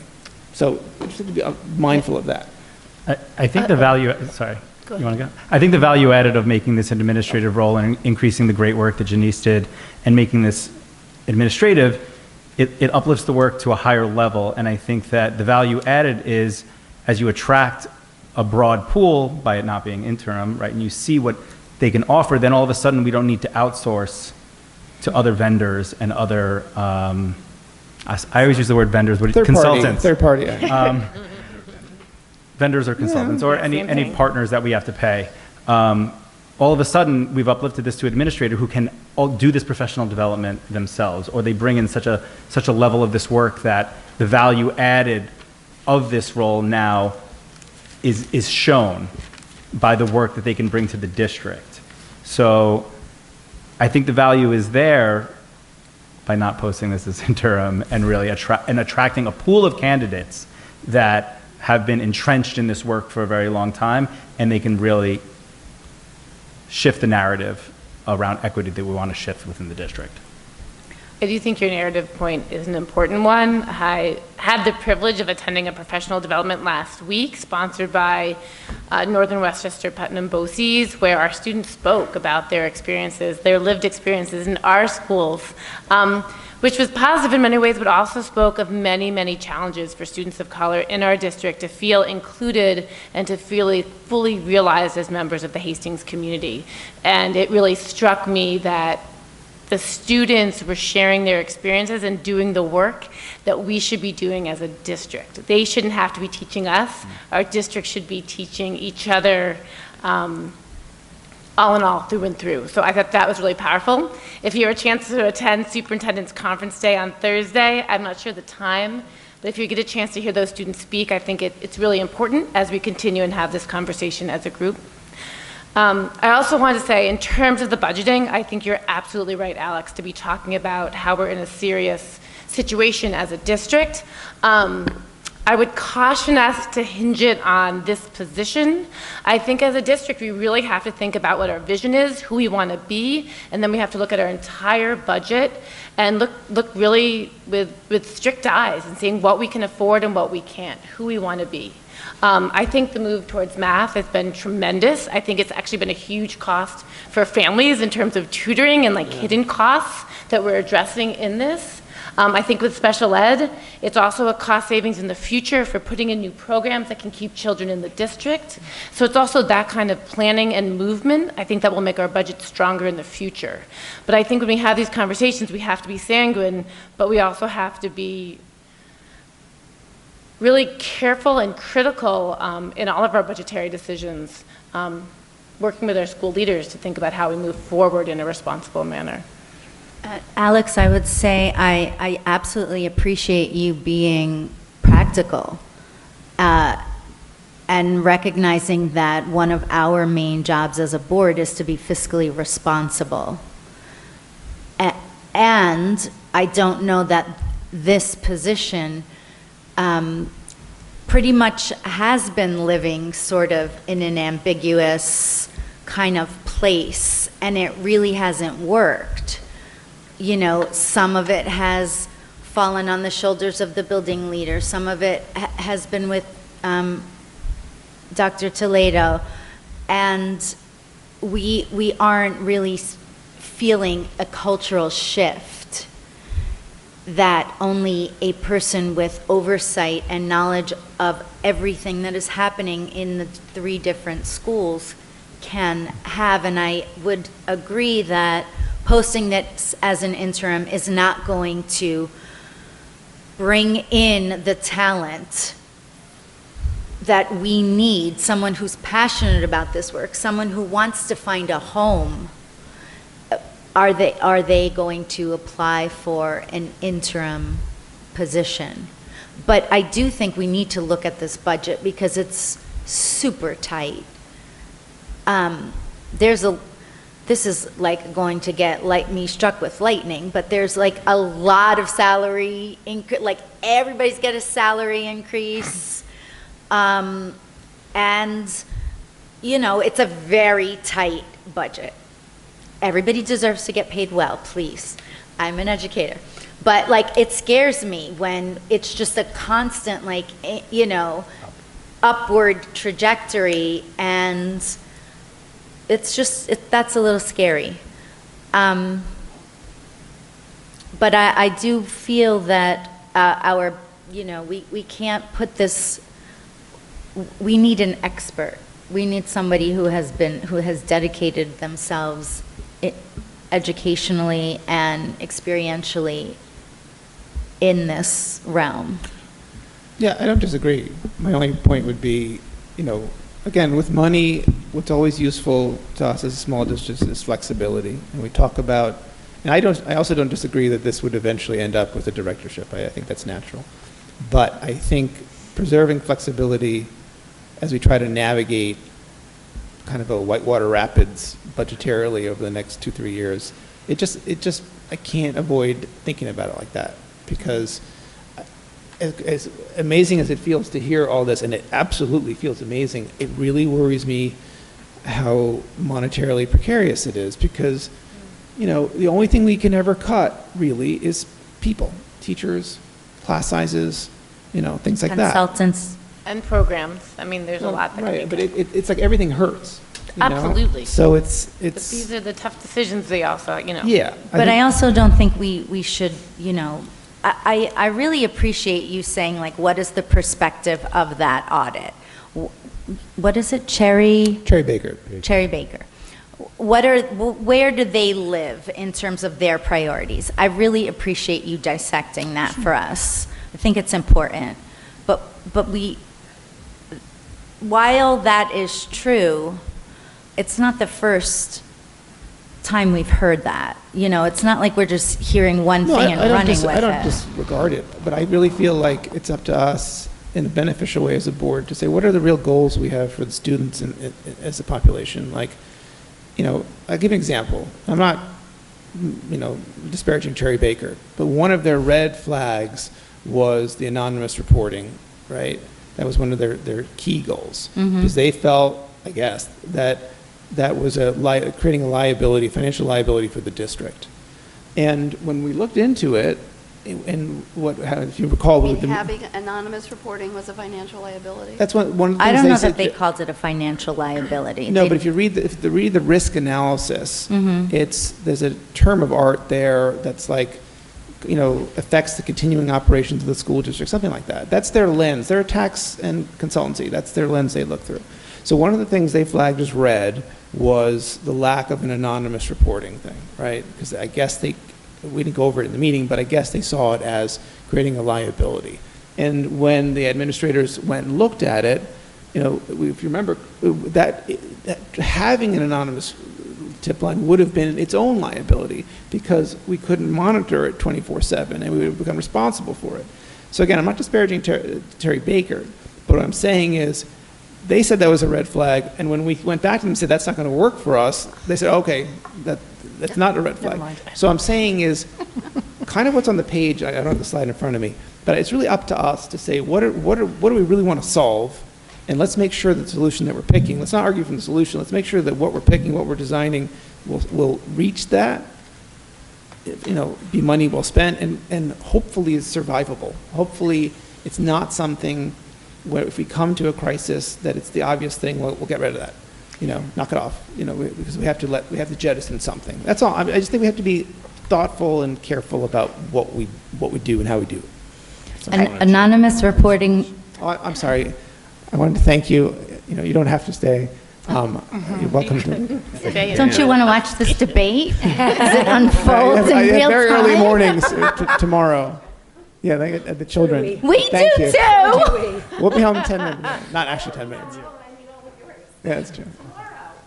Thank you all. Thank you all for coming. We really do appreciate it. And thank you for the question to them. It was very, very important. I just want to say, though, on the audit, I do think it wasn't they look at how we spend our money, and I think they were also looking through the lens, just because I know how they do their audits.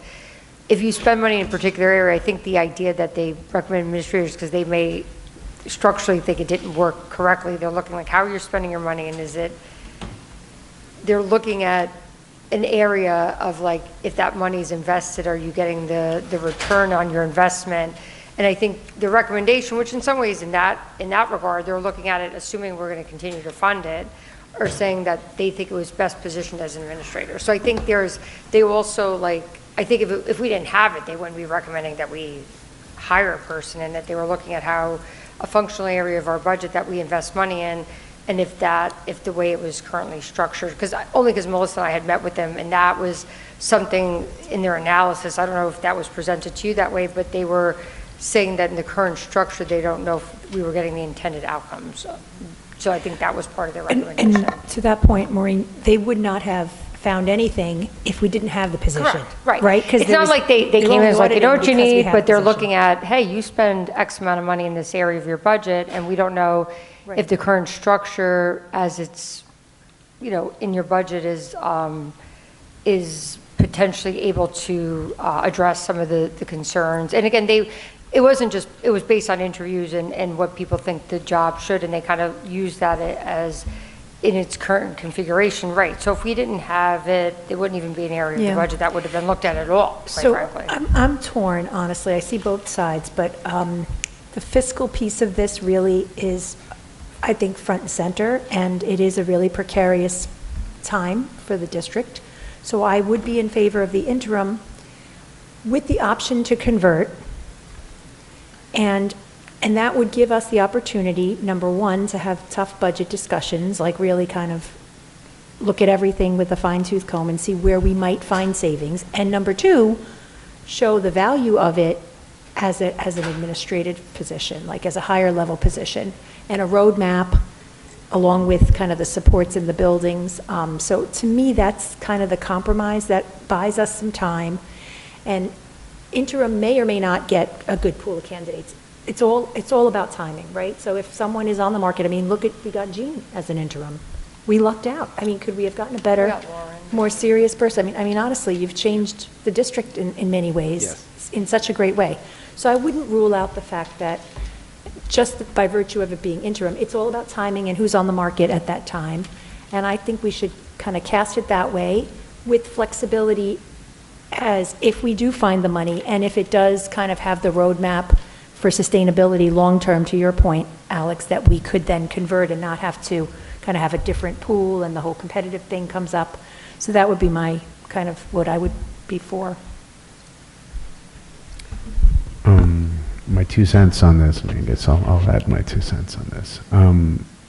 I want to make sure I'm clear when I say this, that I feel very strongly that this is not a role that is going to affect just a few students, or this is a role that is going to have an impact on all of our students, not just the ones who may need this role the most.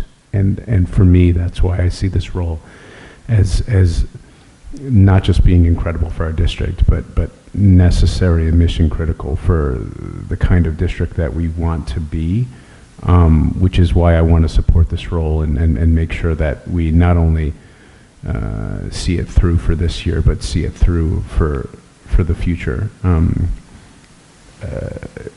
That being said, I'd be in support of this as a full-time role, and I'm sure I can, and I'd love to go through other parts of the budget and see where we could potentially find space for. I was going to ask you, Maureen, how much if we have a breakdown of our sports and how much skiing actually costs. Not to call out the skiing team per se, but. No, but I will say just what we did do, and we have stayed within that. We're not paying for the entire cost of the ski team. We put $10,000 toward the team, which is fairly consistent, and that allows for coaching support and some lift tickets, and they provide their own transportation. So if we look at it on par with, say, I'll just use the basketball team, like a varsity basketball team would be more expensive, and we've had, I don't want to say the wrong number of students. My understanding with the ski team, I think we may have 10 participants or so. So it is in line with other varsity sports. I think it's not so much, and I think there was a bunch of students that were participating, and they've been quite successful. But we did cap it at that, and we have been able to support it and stay within that budget. Thank you. Yeah, I mean, I didn't want to like just talk about skiing, but No. but I think that the Right. point being is I very much see this role. I don't see this role as a nice to have. I just can't see this role as a nice to have. Right. And not just because of the Cherry Baker audit, but also because of what other surveys have recommended, what our own students have recommended. And again, we listen to our students who are speaking the loudest, where this, might affect or benefit them the most, but I would argue that this would benefit the entire district and all of our students. That's all I got to say about that. I want to kind of agree with what you're saying, David, and I think when you were saying, Alex, about, when you were saying, we have to think about what we want this to be, I do think that we've heard this from students, but yes, it will affect not just a few students, but everybody, and faculty, and staff, and everybody, I think, ultimately in the district, if it's done well. And I think the key, and I hope that, maybe we don't need to take too much more time now, but I think that the board will have to be talking about this. To me, the key part of this position is belonging. That's what this is about. Yes. And that is about equity, and that is about opportunity, but it's about belonging and all of people's experiences of what it means to belong or to feel like you don't belong, and which allows you to then be a student and to learn and to flourish, because without that, you can't even start to listen. Well said. And I think that's why, I think we can't ignore the need for this, and why we have to me, figure out how are we going to make this work for our district. Yeah, thanks, Jody. I think particularly in the climate that we live in now, these positions get so scrutinized, and how it has been politically in the national spotlight. I'm probably not going to articulate this correctly, but this is just such a microcosm of our budget, and we're so focused on it. And this is kind of like the world we live in right now. Oh, an equity position, let's scrutinize it and let's rip it apart. And then it has the largest detriment to our students. So like Teresa, you kind of said, it's like this is just a part of our budget. We shouldn't be really ripping so into this when there are other areas that we don't want to rip into them. No, I agree with that. Right. No shade to skiing. I'm sorry. So I just want to ask a technical question. If this was posted as interim and the year ends, where does that put us? Do we have to repost the position? Like, I know that Maureen was talking about option to, so we move forward with an interim position, which I don't agree with, but we move forward with that. September 1, it sunsets July. I'm just throwing out random dates. And then you say, hey, we want to continue this position, whether it be another year interim or we want to make it permanent. Do we have to repost that? Do we have to have another pool of applicants? You could repost it. It doesn't mean you have to go through a whole interview process. Like, it's within the superintendent's discretion to post it to say this is now going forward. It gets incorporated. It's incorporated into the budget. And then I would imagine that if that decision would be made around budget season, we're going to continue with the interim, just thinking from a budgetary lens. And at that point in time, I would imagine either the person in the position, if people were happy with that person and wanted to continue, they could post for it as an anticipated opening and move forward with, continuing with that individual. It doesn't. I just don't want to be here again in a year if this moves forward as an interim. So I can just add, so if it moves from an interim position to a permanent position, for example, you post it as a permanent position, you don't have to go and do an outward search if someone's in there or it's going well, but you post it if it's a different position, and then you can close it quickly depending on who the pool is, right? So there's discretion. Okay. And the board's in the discussion on that. You've had several interims. Bill was an interim. I was an interim. That's true. For better or for worse, but you moved me in. Glad you. You had some interims in the middle school that then moved in. Board's in the discussion, though. It's not done without board discussion. Right. And a board vote. You at least would still vote on that final step. Thank you. Just to check really fast, on the next meeting, we're doing budget as well? Well, I mean, I think, Melissa is on the side.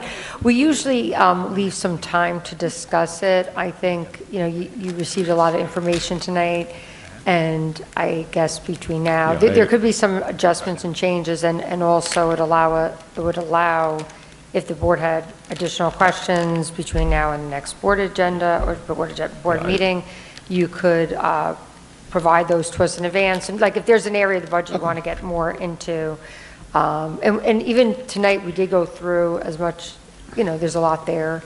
We kind of glossed over some of the areas in terms of like, allowing you to now look at it and you could come back. So we did allow for some time at next meeting. For that. Yeah, I mean, if I may, the best rhythm here is talk about it at length. You all then start thinking questions, submit questions to us. We can then at the meeting on the 8th do an update around those questions. You have a chance to talk. You can see on the agenda there's not a lot else there. Because we purposely give you space over these next couple of weeks. Okay, that's what I was because you have to vote the meeting after next. Right, like it's... And then I'm looking at our good public here. There's a key meeting Tuesday night that's public discussion, debate, all the rest. So that's something the board can sit in on. It's not a board meeting. So I would urge you to, and we'll manage the agenda so you have time in the next meeting to talk and sort through things.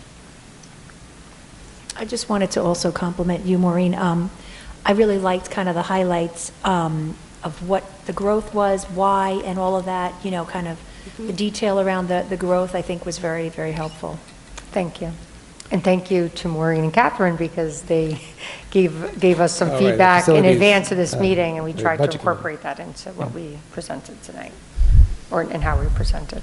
Any last comments? We'll pick it, so we're going to, all to say we're going to pick it back up full-throated. Tomorrow, well, next meeting. Not tomorrow. See you back tomorrow night here.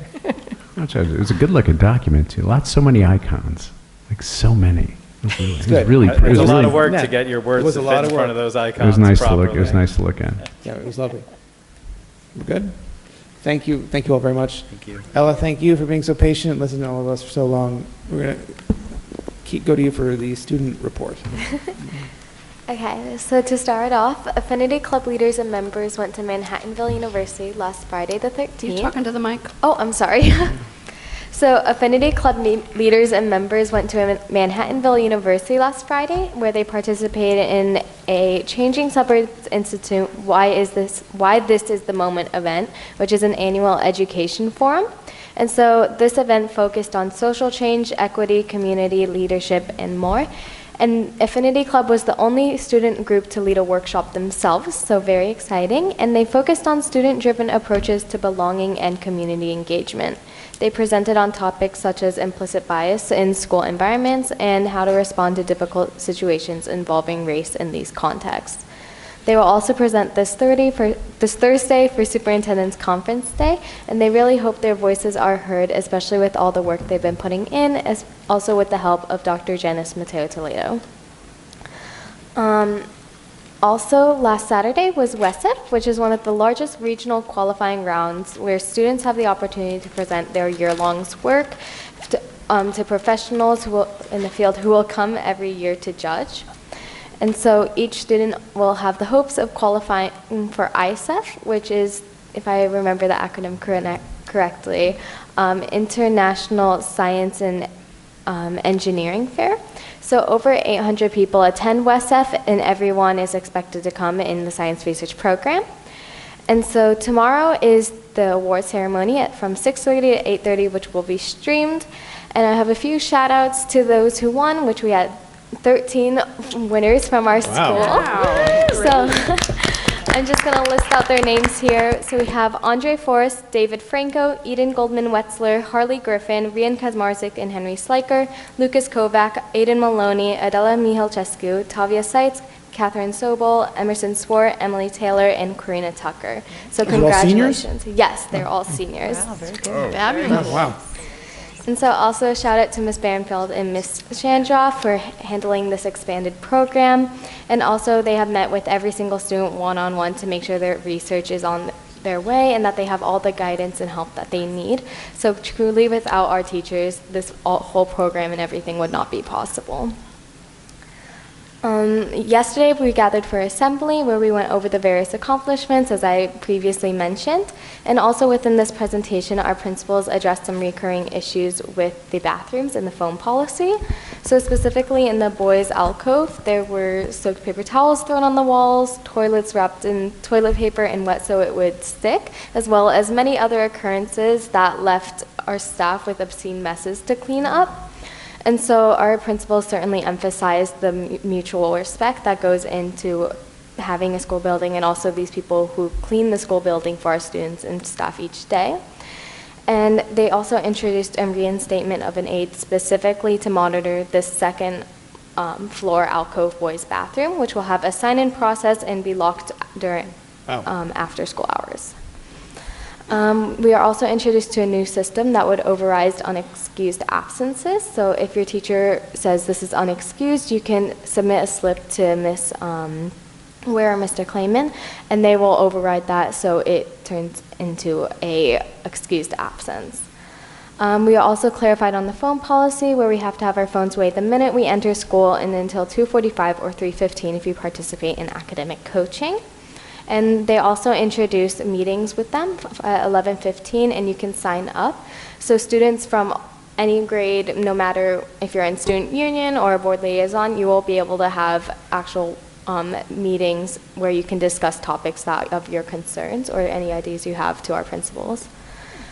Towards the end of the assembly, Ms. Ware announced hidden tickets under the seat, which was very fun because it was certainly a surprise. So she had apparently bronze and silver, and whoever had the ticket under their seat won gift cards and either Miss Ware's or Mr. Clayman's parking spot for 24 hours. Wow. Oh my goodness. Yes.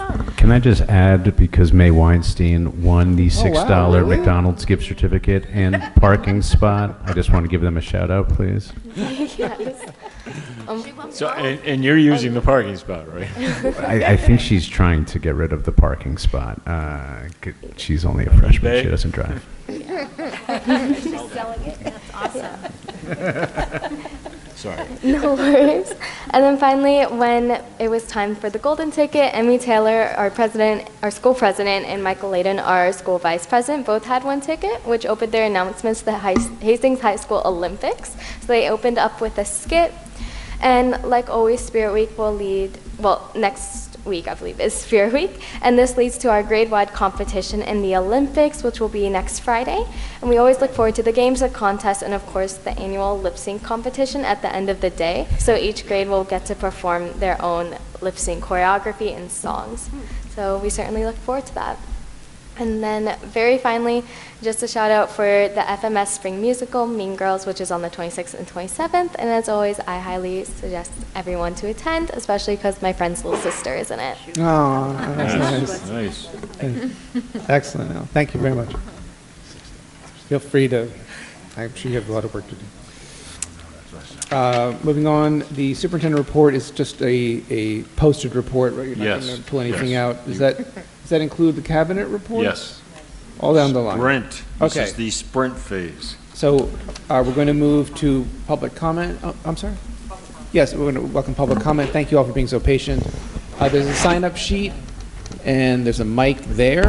And please observe a 3-minute rule for comments.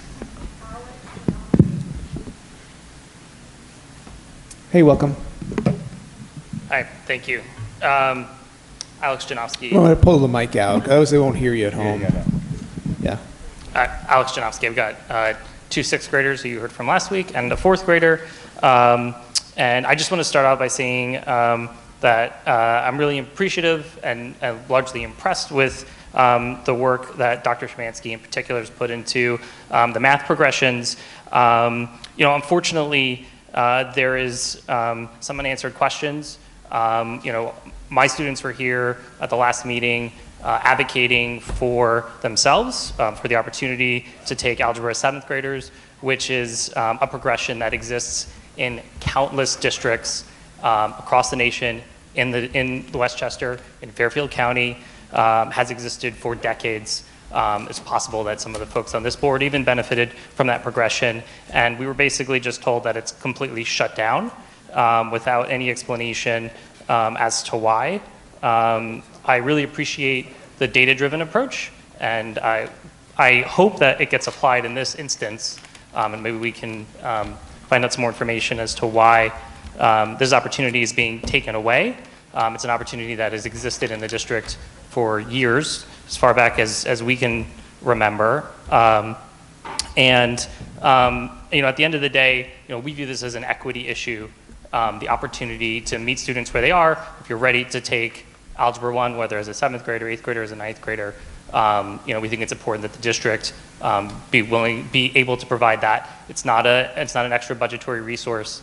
So I'd just love to hear more information as to why this particular cohort of students, the current 6th graders, rising 7th graders, is being why this opportunity is being eliminated for them when so many others and then so many peer students and peer districts benefit from this opportunity. I'm really proud of my students, my girls, and we want them to achieve what they can achieve, and we're not we don't want them to have ceilings on what they can achieve, and we're really appreciative of the work that the district is doing on the math progressions, and this seems like something that, in our view, requires at least some more explanation, if not some more work. Thank you. Thank you.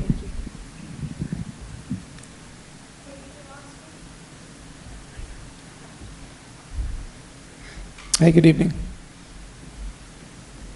Hi, good evening. I just wanted to emphasize how extraordinarily grateful my own family and others are for the district's very open dialogue on the math progression. And I think you heard a very comprehensive presentation this evening. I think there's a lot to be very excited about. I think there's a lot to really celebrate.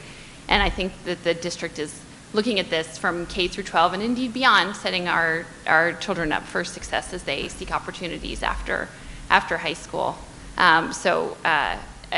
Against all of that, I wanted to give two pieces of feedback, and appreciating this is a draft, and the administration has made very clear that it is open to continuing conversations with families, and we're very grateful for that ongoing opportunity.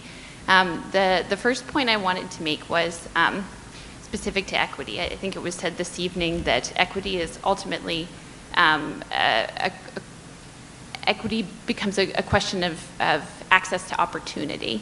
And I want to be mindful that I personally get nervous when we start eliminating advance options and offerings. The comment was also made this evening that this may solve some of the inherent inequities that come from families that are paying out of pocket for access to math rigor.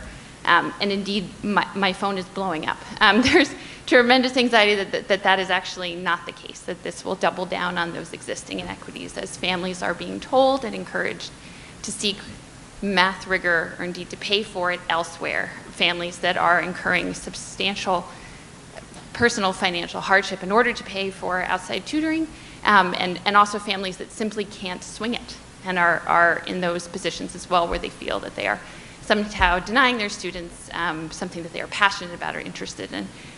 So I wanted to provide that feedback.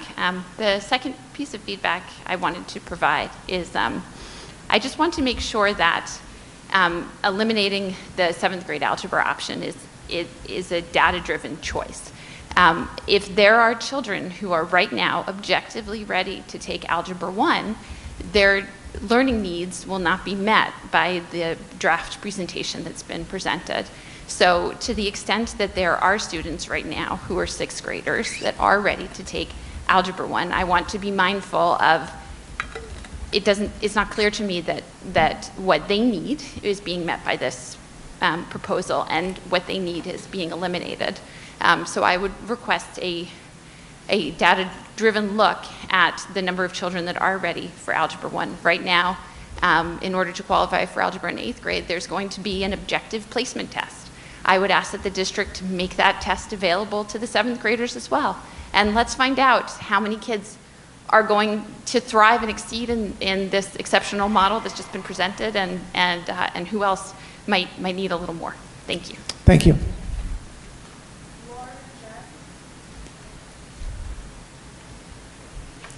Good evening. Thank you. Good evening. Lauren Jen. I am also the parent of a 6th grade mathematician and a 1st grader as well. I also really want to thank Dr. Szymanski for all of your time listening to families and hearing our concerns about the math progression in the district.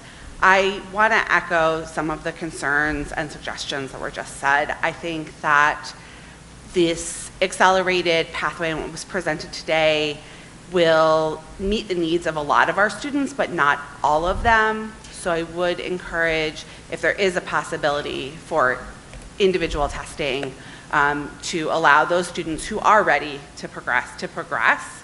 And I too am concerned about when we are removing these accelerated or enrichment course offerings and other advanced course offerings, the way that this will push families to more private tutoring and things like that. I've heard Dr. Marcursi say over and over again that we want to give people all of the tools they need to succeed in the district without needing to rely on these outside supports.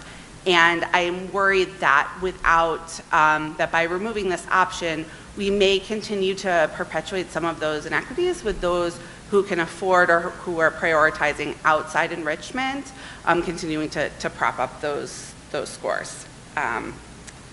So yes, that's it. Thank you. Thank you. Thank you.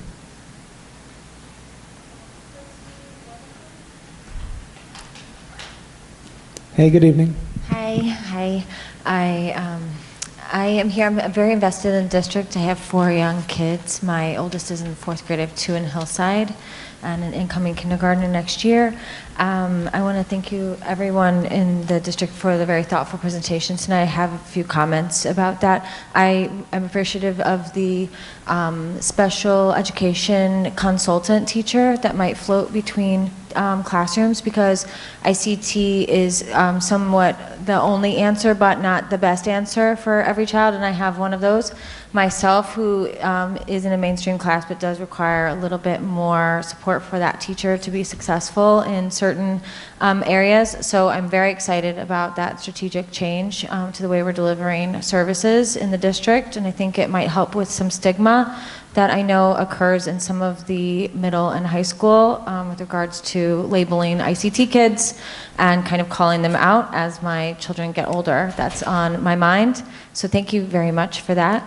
I wanted to provide comment about a first read on the policy 4200, the curriculum development resources and evaluation. I just wanted to contrast that and raise it to the board to compare it to the policy that is almost identical in Dobbs Ferry, but ours is very vague, where there seems a little bit more organized, and there's a specific removal of parents' involvement in the evaluation and providing comment with regards to curriculum changes. And then there's also a kind of more vague reference to data being used to inform decisions around curriculum. So my 2 concerns there are, what data are we using? I work with data. We can find data that says lots of things. So what data would be used, and why was the involvement of parents removed from that policy? In Dobbs Ferry, they have very specifically the number of parents that would be involved in that evaluation, and that they would serve 2-year terms. So my request is just that we maybe have a little bit more parity or a look and contrast in your first read. Thank you very much. Thank you. Thank you.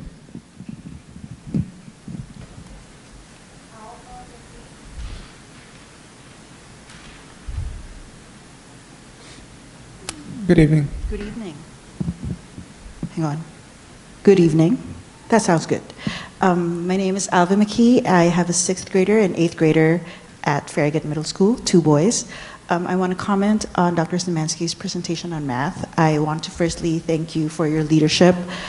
It's very clear that a lot of work has been put into it, and rightly so, and I'm very happy to see math getting the attention that it deserves. I'm speaking to this topic as a new parent in the district. I am disappointed that based on this draft of the secondary progressions in math, the pathway in the middle school where 7th graders take Algebra 1 and then in 8th grade take geometry, a pathway that has existed in one form or another in the district for many years, that this will be discontinued based on the draft starting from next year. This is a pathway that my boys have been on in our previous school district in Fairfield County, Trumbull, Connecticut. 6,000 kids, much bigger than this district. I will mention that. My 8th grader is still on this pathway because he was placed into geometry honors when he started at FMS in January. And he takes that class on BDF days in the high school wing with a bunch of 8th graders and 9th graders. He loves the geometry class. He's engaged, he's challenged, and importantly, he is surrounded by students who are in the same cohort in terms of math readiness. As it stands, his younger brother in 6th grade will currently not be able to go down on this pathway because it will be going away next year. He already feels held back because he was taking pre-algebra up until December of last year in our previous school district. Now he is taking 6th grade math, and he is also in one of 2 sections who are taking 6th grade math enrichment every other day. I know you mentioned in your presentation that this is a draft and that you are listening. So please, let's not let these children down. Let's not waste their time with what feels like Band-Aid solutions where they're sitting in classrooms, going through the motions, going through enriched material that they may have already mastered. As you said, we want to meet these kids where they are and give them their win, what they need. So let's do it for all of the kids. Let's do it for kids who are ready. Let's have them demonstrate their readiness. And let's do it in a programmatic way. Let's formalize it, put it officially as an official pathway with the necessary rigorous criteria so that our rising 7th graders who can demonstrate that they are ready for algebra can get the math instruction and engagement that they deserve. I hope we can still change this and that the door isn't closed entirely for our rising 7th graders to show that they are ready, for math, and so that they can formally start algebra next year. Thank you. Thank you.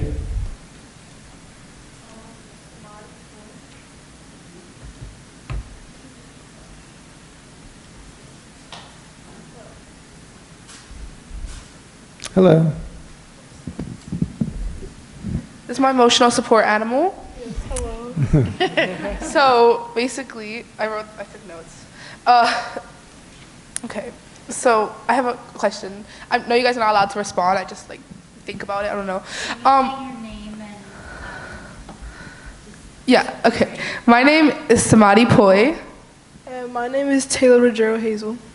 Yeah, we both were in 8th grade, rising 9th graders. And we have a question. So you guys showed a lot of increases in the charts, but where is that money coming from? I doubt you guys just randomly got won the lottery, right? So you guys must be taking away from something to add in, basic math, as it says. So where is that money coming from is my question. I don't think you guys are allowed to respond though, but yeah. Can I respond? Can I respond? Yeah. We don't usually respond, but it's a simple question. So the state allows us to collect taxes from the community at a certain rate of increase, and we are projecting that increase and allocating that increase to changes that we're funding, basically. So it's paid by taxpayers, 88% and 13%, 12% from New York State, what they give us as aid. Does that make sense? Yes, thank you. You're welcome. You're welcome. Any other question or? Thank you. Have a good night. Thank you. Have a good night. Thank you. I just want to add, that was a wonderful question, Samadhi. Thank you. Anyone else? No? All right. Thank you, public, for hanging in there. It's a late night. Moving on to business items. Are there any questions or comments regarding business items 1 through 10?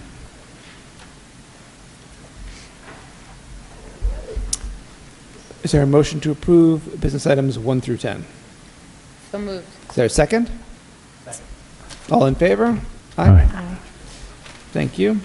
Moving on to placement services for CSE and CPSE. Are there any questions or comments? Is there a motion to approve our placements and services for CSE and CPSE? So moved. Is there a second? Second. All in favor? Aye. Aye. Thank you. Moving on to personnel as a consent agenda. This includes our appointments, our amendments, and resignations. Are there any questions or comments regarding those? Is there a motion to approve our personnel consent agenda? So moved. Is there a second? Second. All in favor? Aye. Thank you. Moving on to minutes. These would have been from the March 2nd meeting. Are there any questions or comments? Is there a motion to approve our minutes from the March 2nd meeting? Is there a second? Second. All in favor? Aye. Aye. And moving on to committee reports. These are just updates from committees that have met in the past couple of weeks. Finance Committee, I know Maureen kind of referenced some of the stuff got included in the report. Is any kind of headline we could pull out of the Finance Committee? Well, Maureen, you want to? Well, I think the majority of our focus was discussing the upcoming budget presentation on the instructional budget, and I think that was primarily what was discussed, if I can recall. Just it was budget facing. A lot of it was to help us as we were planning for this meeting tonight, and the feedback, and just kind of in terms of, we obviously the board has been hearing budget presentations and thinking about all the different things that needed to be presented tonight, and how we would organize that. And I think that was the majority of the meeting, was a discussion around that and how to be extremely clear on, the ins and outs and the whys, and, focus more on there. And then, of course, the board can look through the details and come back with other questions, but to really, focus in on that more so than getting into a line by. I think, is that what you recall for the most part? That was good, Yeah. great presentation, so. Yeah. Okay, thanks. Thank you. Thank you. We're also on the agenda for policy report, but we're actually going to talk about policy coming up. So if there's a separate policy report, or we can just go into a first read of 4200 and the other policy. Yeah, I can give. Put it together. Yeah, sure. Just give everyone a couple of updates on these policies. So we have today policy 4200. This is a policy around curriculum. Some big notes on this one. Where this is for a first read. Really just updating the policy, expanding data informing on the curriculum. Redefines some of the roles. For example, updates Director of Curriculum Instruction to Assistant Superintendent of Curriculum Instruction. And then, kind of narrows a little bit of the curriculum development, focusing more on the administrators and teaching staff, and changes some of that around. So that is 4200 for first read. Additionally, we have policy 1900 for first read. This is a policy that outlines the district's commitment to parent and family engagement. So that is also up for first read. And then because the policy committee giveth, we also taketh away. And we are rescinding policy 4220, which was a policy around educational initiatives. And that policy we are recommending for, I don't know if rescission is a word, but I just made that up. Little policy we can recommend it anyway. It's all right. And I graduated from Hastings. We rolled it into No, the other we'll one, leave that part David. out. Right? We rolled it into. Yes, that's right. We That's rolled why. that into, that kind of folded into 4200. Right, so this is the first read, so we're not voting on it, but it does seem to be something worth some eyeballs on. Yep. So thank you, as always, Policy Committee. Yeah, sure. And just do that. lastly, just sorry. update on our next move. So the Policy Committee will be looking at, on the April 14th policy meeting, we'll be looking at policy 6240, district investments, 6700, purchasing, 6700R, Maureen, purchasing regulation, very important, and then policy 6710, purchasing authority. So some big ones for Maureen. Okay, thank you. Public can attend. Can I chime in? First of all, thank you for giving that report out. I'm also a member of the policy committee, as is Maureen, and of course our esteemed district members. And just a note to the public, because I think I didn't realize this until I was a member of the board, that the policy meetings are open to the public, so people can come and listen and watch. You can't participate, but you can definitely come and listen, so I'm glad you mentioned the date. And also, all of the policy documents can be found online, so it's not inaccessible to the public for review. And also, I think it's helpful to note that we review policy on a regular basis, and I think it's always really interesting to look at the last time a policy was reviewed. Sometimes it can be like 2009 or more recently, and things do change with education and space and place. I also wanted to comment a little bit about this policy work that we did. It was a real collaborative effort between board members and district members, and there's a lot of thought that went into this. I think we spent almost 3 hours, like 2 to 3 hours, like really thinking this through. And one thing about the academic, behavioral, and social emotional data, we hadn't named exactly what that was, but we were talking about the state assessments, the Renaissance Star, the panorama, to really make the point that we wanted to take the classroom level assessments, all the data that was coming in, and have that inform our curricular choices.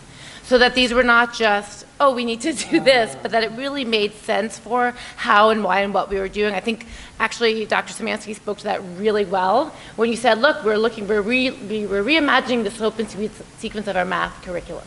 We've been looking at the data about the kids, especially in 7th and 8th grade. We might need to change curriculum. That's the kind of conversation that we're talking about. Hasn't always happened as much, so we wanted to make sure that it was in here. But I do wonder if it could be helpful to maybe do an IE or an example so that people could get a better sense of what we're talking about. This also goes for the panorama data too, right?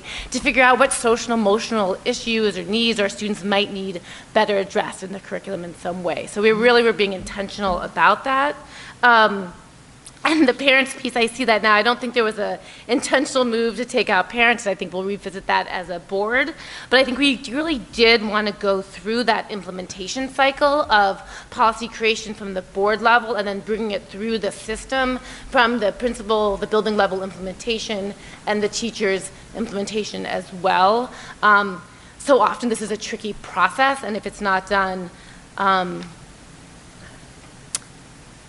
thoughtfully and with a clear path, it cannot be done at all. And I think we've often seen stagnant policy work and implementation in districts, so we really tried to take a really careful look at this. So that's a little update. That's a great explanation. Thank you. Thank you, Catherine, because, I mean, you're a great asset to our policy team. Yeah, that's wonderful. Thank you. Again, so that'll be, if people want to look, if trustees want to look at that, or the community, that'll be up for vote at the next meeting. So, moving on to new business, we have a Yeah, throw it on the rescission. Oh, I'm sorry, we do need to vote on the rescission. I'm sorry. Catch. Oh. On the Yeah, what? good catch. The rescission. And just in terms of that, pulling that out, we felt that it was okay to pull that out because we talked about pilot programs in 4200. Yeah, I figured. Thank you for catching that, Melissa. So we're going to vote on the rescission of policy 4220. Is there a motion to do so? So moved. Is there a second? Second. All in favor? Aye. Thank you. Okay, moving on to new business. We're going, just as an FYI, this one, it's a trip next February to Martinique. Dr. Szymanski will take us through. So I'm representing the World Languages Department this evening. You have to do this in French. Yeah, seriously, je peux le faire. So Keep going. Martinique is the next trip on the docket, and this is for students in the French program. And there is a move back following feedback from Madam Chalmers and also listening internally to experiences that students have had through an immersive experience. there's interest in an immersive French trip this time. Good. And so this would be to Martinique, and it would include 3 hours of French daily. 2 would be conversational French lessons, and that would be followed by a 1-hour thematic cultural model that directly prepares students for an afternoon experience, again, remaining immersive. The proposed itinerary is linked. I'll list some highlights. It includes a carnival-focused cultural experience through a workshop with a local troupe, a full-day academic excursion to Saint-Pierre and the Montagne Pelée area. I'll just do some quick highlights here. So across the itinerary, it will include scavenger hunts and gardens, and the focus is on urban planning versus natural environments. So all of this is immersive, but in service to authentic learning experiences in specific areas, decoding maps and landmarks in French directions, a cultural day, intergenerational knowledge, cultural heritage, traditional music, dance, cuisine, the local school immersion I spoke to, hiking, a disaster museum, urban resilience, historical memory, learning about resilience and historical memory through volcanic impact. Then there's mangrove kayak tour, eco-volunteering, and then the trip will be concluding with a snorkeling experience and tout en français. So that's on the docket as the next trip. And not France, but really that French immersion. That's lovely, yeah. A lot of planning. As long as the board can opt to come. Yeah, we always, We'll be on board. we always talk about that, right? Can I just add, I really think it's wonderful that you're going to Martinique. Yeah. Because they speak French, but they also speak a Creole French as well. And the traditional trip to France, you only just kind of get that piece of it. And as the Spanish students get to go all these different countries that have all these different dialects. That's true. And in France, you don't get that really. Yeah, so that's a great it's point. very fascinating that the choice It's a cool choice. and the It's a great trip choice. to go there. Really cool choice. There were a few options. I want to thank Stephen Lopez, our he's World the Languages engine Department on this. chairperson, for looking at more traditional, less traditional, France, other areas that speak French, and really looked and compared. And he received impact from the students on what would be most interesting to them. So again, that student agency piece. Sounds amazing. Yeah, thank you. Thank you very much. We're going to consider next, and I guess we're voting on the, Yes. right? So this is we have 4 inclement weather days that remain unused, and rather than bunching them up all at the end of the year, we're considering adding on to, it's April 8th, do I have that right? April Sixth. 6th. I'm sorry, April 6th.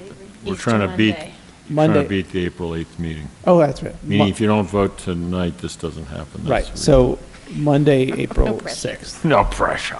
The only thing, again, this is not a deal breaker, but I just want to, one of the things that's come up is that the High School Musical, that's the day where they're loading in. Yeah, but the building is open because they will have when there's access? snow days, the custodians still work. Okay, Yeah, gotcha. Yeah, the building's open. Just want to make sure about Yeah. that.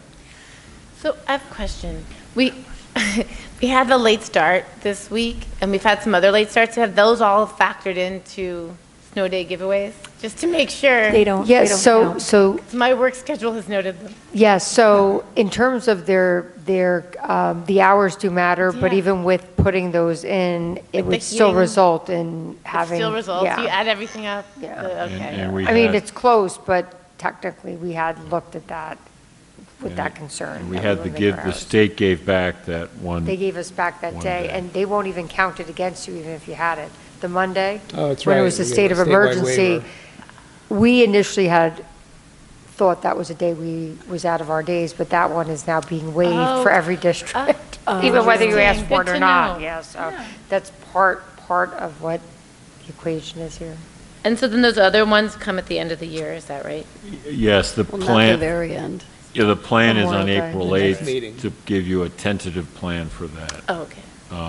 And, I know there's lots of, so we'll talk at more length, we'll talk at more length with you on the 8th about how to handle the other 3. It just seemed wise to recommend this now, so. Okay, any other questions or comments? How So do the we're- parents on the board feel? I'm sorry? Yeah, I think parents aren't going to be thrilled with this, just for the record. With extra. We're talking about the Monday after I mean, the nice thing is that it's Easter Monday. Yeah. And years ago, we used to have Easter Monday as a we always had holiday. it off, Right, Maureen? You remember? Yeah. It'll be a difficult day for childcare. Yeah. Yeah, any People extra- sort of plan their break and their vacations and going back and. Everybody, I think if you're traveling with your family, you take off spring break week, and now everyone's going to have to figure out where did the kids go on Monday. Yeah. Yeah, it's tough. I mean, there's no easy answer, you know. What's the others, just because we're not giving parents a full month notice, and if they had to give month notice with their work, that's just something I thought about. What are some possible other scenarios of what to do with those 4 days? Well, we do what we've done in the past. We'd spread them, we'd shorten by a day if we can, and then we'd expand the Memorial Day weekend out. Yeah. And the difference would be we'd be giving more fair warning, but that would turn into It's like 5 days off. about then. 5 days I mean, off it's then. 3 days plus the weekend. What I think had happened last year was Yeah, it's Friday, a Monday, Memorial- Tuesday on Memorial Right, it's a Day. Monday Memorial Day. And then Tuesday. Is already off. Right, so we would probably, we'd be talking about 3 days, so it would Yes, be we did that last year. We did Thursday, Friday, Saturday, Sunday, Monday, Tuesday. Wait, how does it go to 3 days? I'm No, no, what we did is, it If we would burn be, one on- it if would we be burn one Friday on and ratings Tuesday. day. It wouldn't be. We have 4. Yeah. If we allocated one to the very last day of the year. Okay. And no, we don't notice that, so we have Okay. 3 left. Oh, that's right, we would have to add Right, 3. so we there, have right. Memorial Day on Monday, the 25th. So I we'd probably be see. looking at, you know, 5. Thursday, Friday, Saturday, Sunday, Monday, Tuesday. So it's basically a week off. And that's, I guess that's what we're trying to avoid. Yeah, we're trying to spread it out Yeah, no, I and see. reduce That makes the sense. burden. It's still several weeks ahead. It's not quite a month, but I think in it's our 3 discussion, weeks out. yeah, I think in our discussions when we were speaking about other cultural holidays last year, it was to limit 4-day weeks. That was kind of one of the arguments against it. Yeah. So if we do that, then we're kind of leaning into that more Oh, interesting. yeah. now. Yeah, so But then the I don't have Memorial an Day will answer. be 2 I just 4-day wanted to say that. I mean, the other devil's advocate is 3-day that weeks. those weeks aren't as academic because a lot of the high-level courses have finished. I mean, there's no easy way. I just think a week off in May just seems like a lot of break for kids, you know, to like get their head back in the game. When's the last we can take off 2 days at the end of the school year?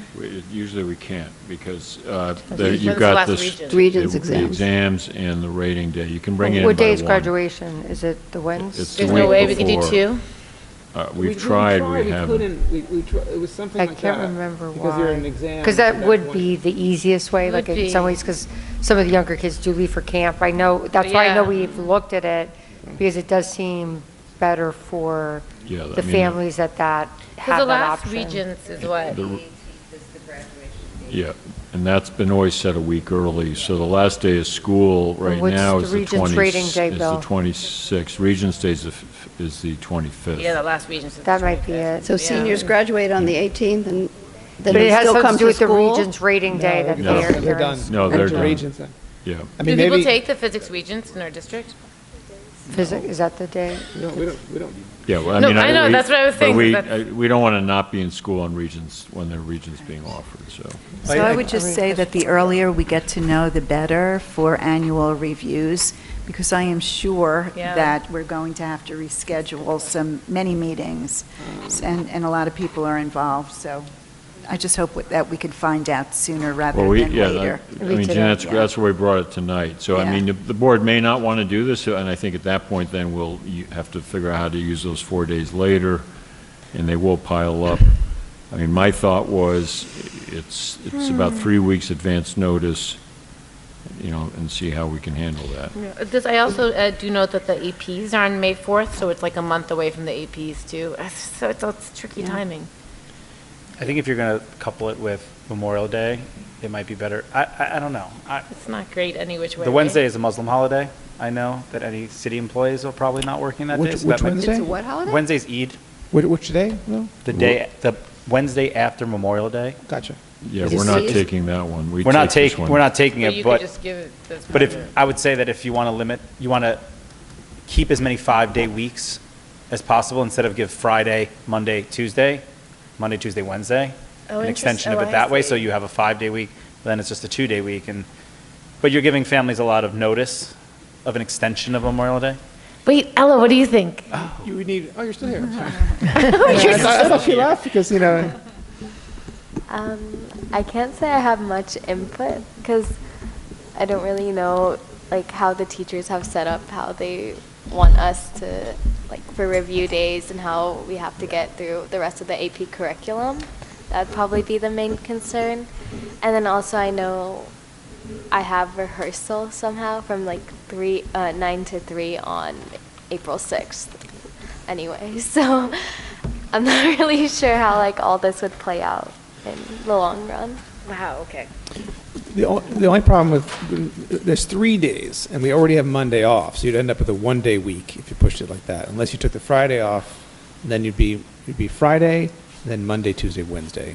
It's a lot of days is the issue. Which, for the, If you try to, Sort of a waste. Yeah, it's a lot of days. It's not a good solution here. And the 27th is a professional learning day. May 27th? Wednesday, May 27th. Okay, which overlaps also. Juneteenth this year is a Friday, June 19th. Is there any way we could take off the 18th? Or you said that's the graduation? That's graduation. the graduation's 18th. The Monday after that is for... I guess to help focus, if you are concerned that the 6th now is extending a long week, don't want to do that. If the key is the notice to families, if you're worried about that, I think it's then sending us back to the drawing board to see, when we come back on the 8th, how to disperse those 4 days, whether there's another solution later in April. I'm just looking at the calendar. That just seemed to be a natural spot. Yeah. But again, I mean, you as a board need to decide what you feel best about here. So let's kind of do a little poll here, yeah. I just have a silly question, which is, why didn't that, so the Monday state of emergency didn't count for purposes, I guess, of the state, but, It was a state waiver. yeah, but But we teachers have so still many had extra off. give-back days. Yeah, I how's don't that work with understand. give-back days?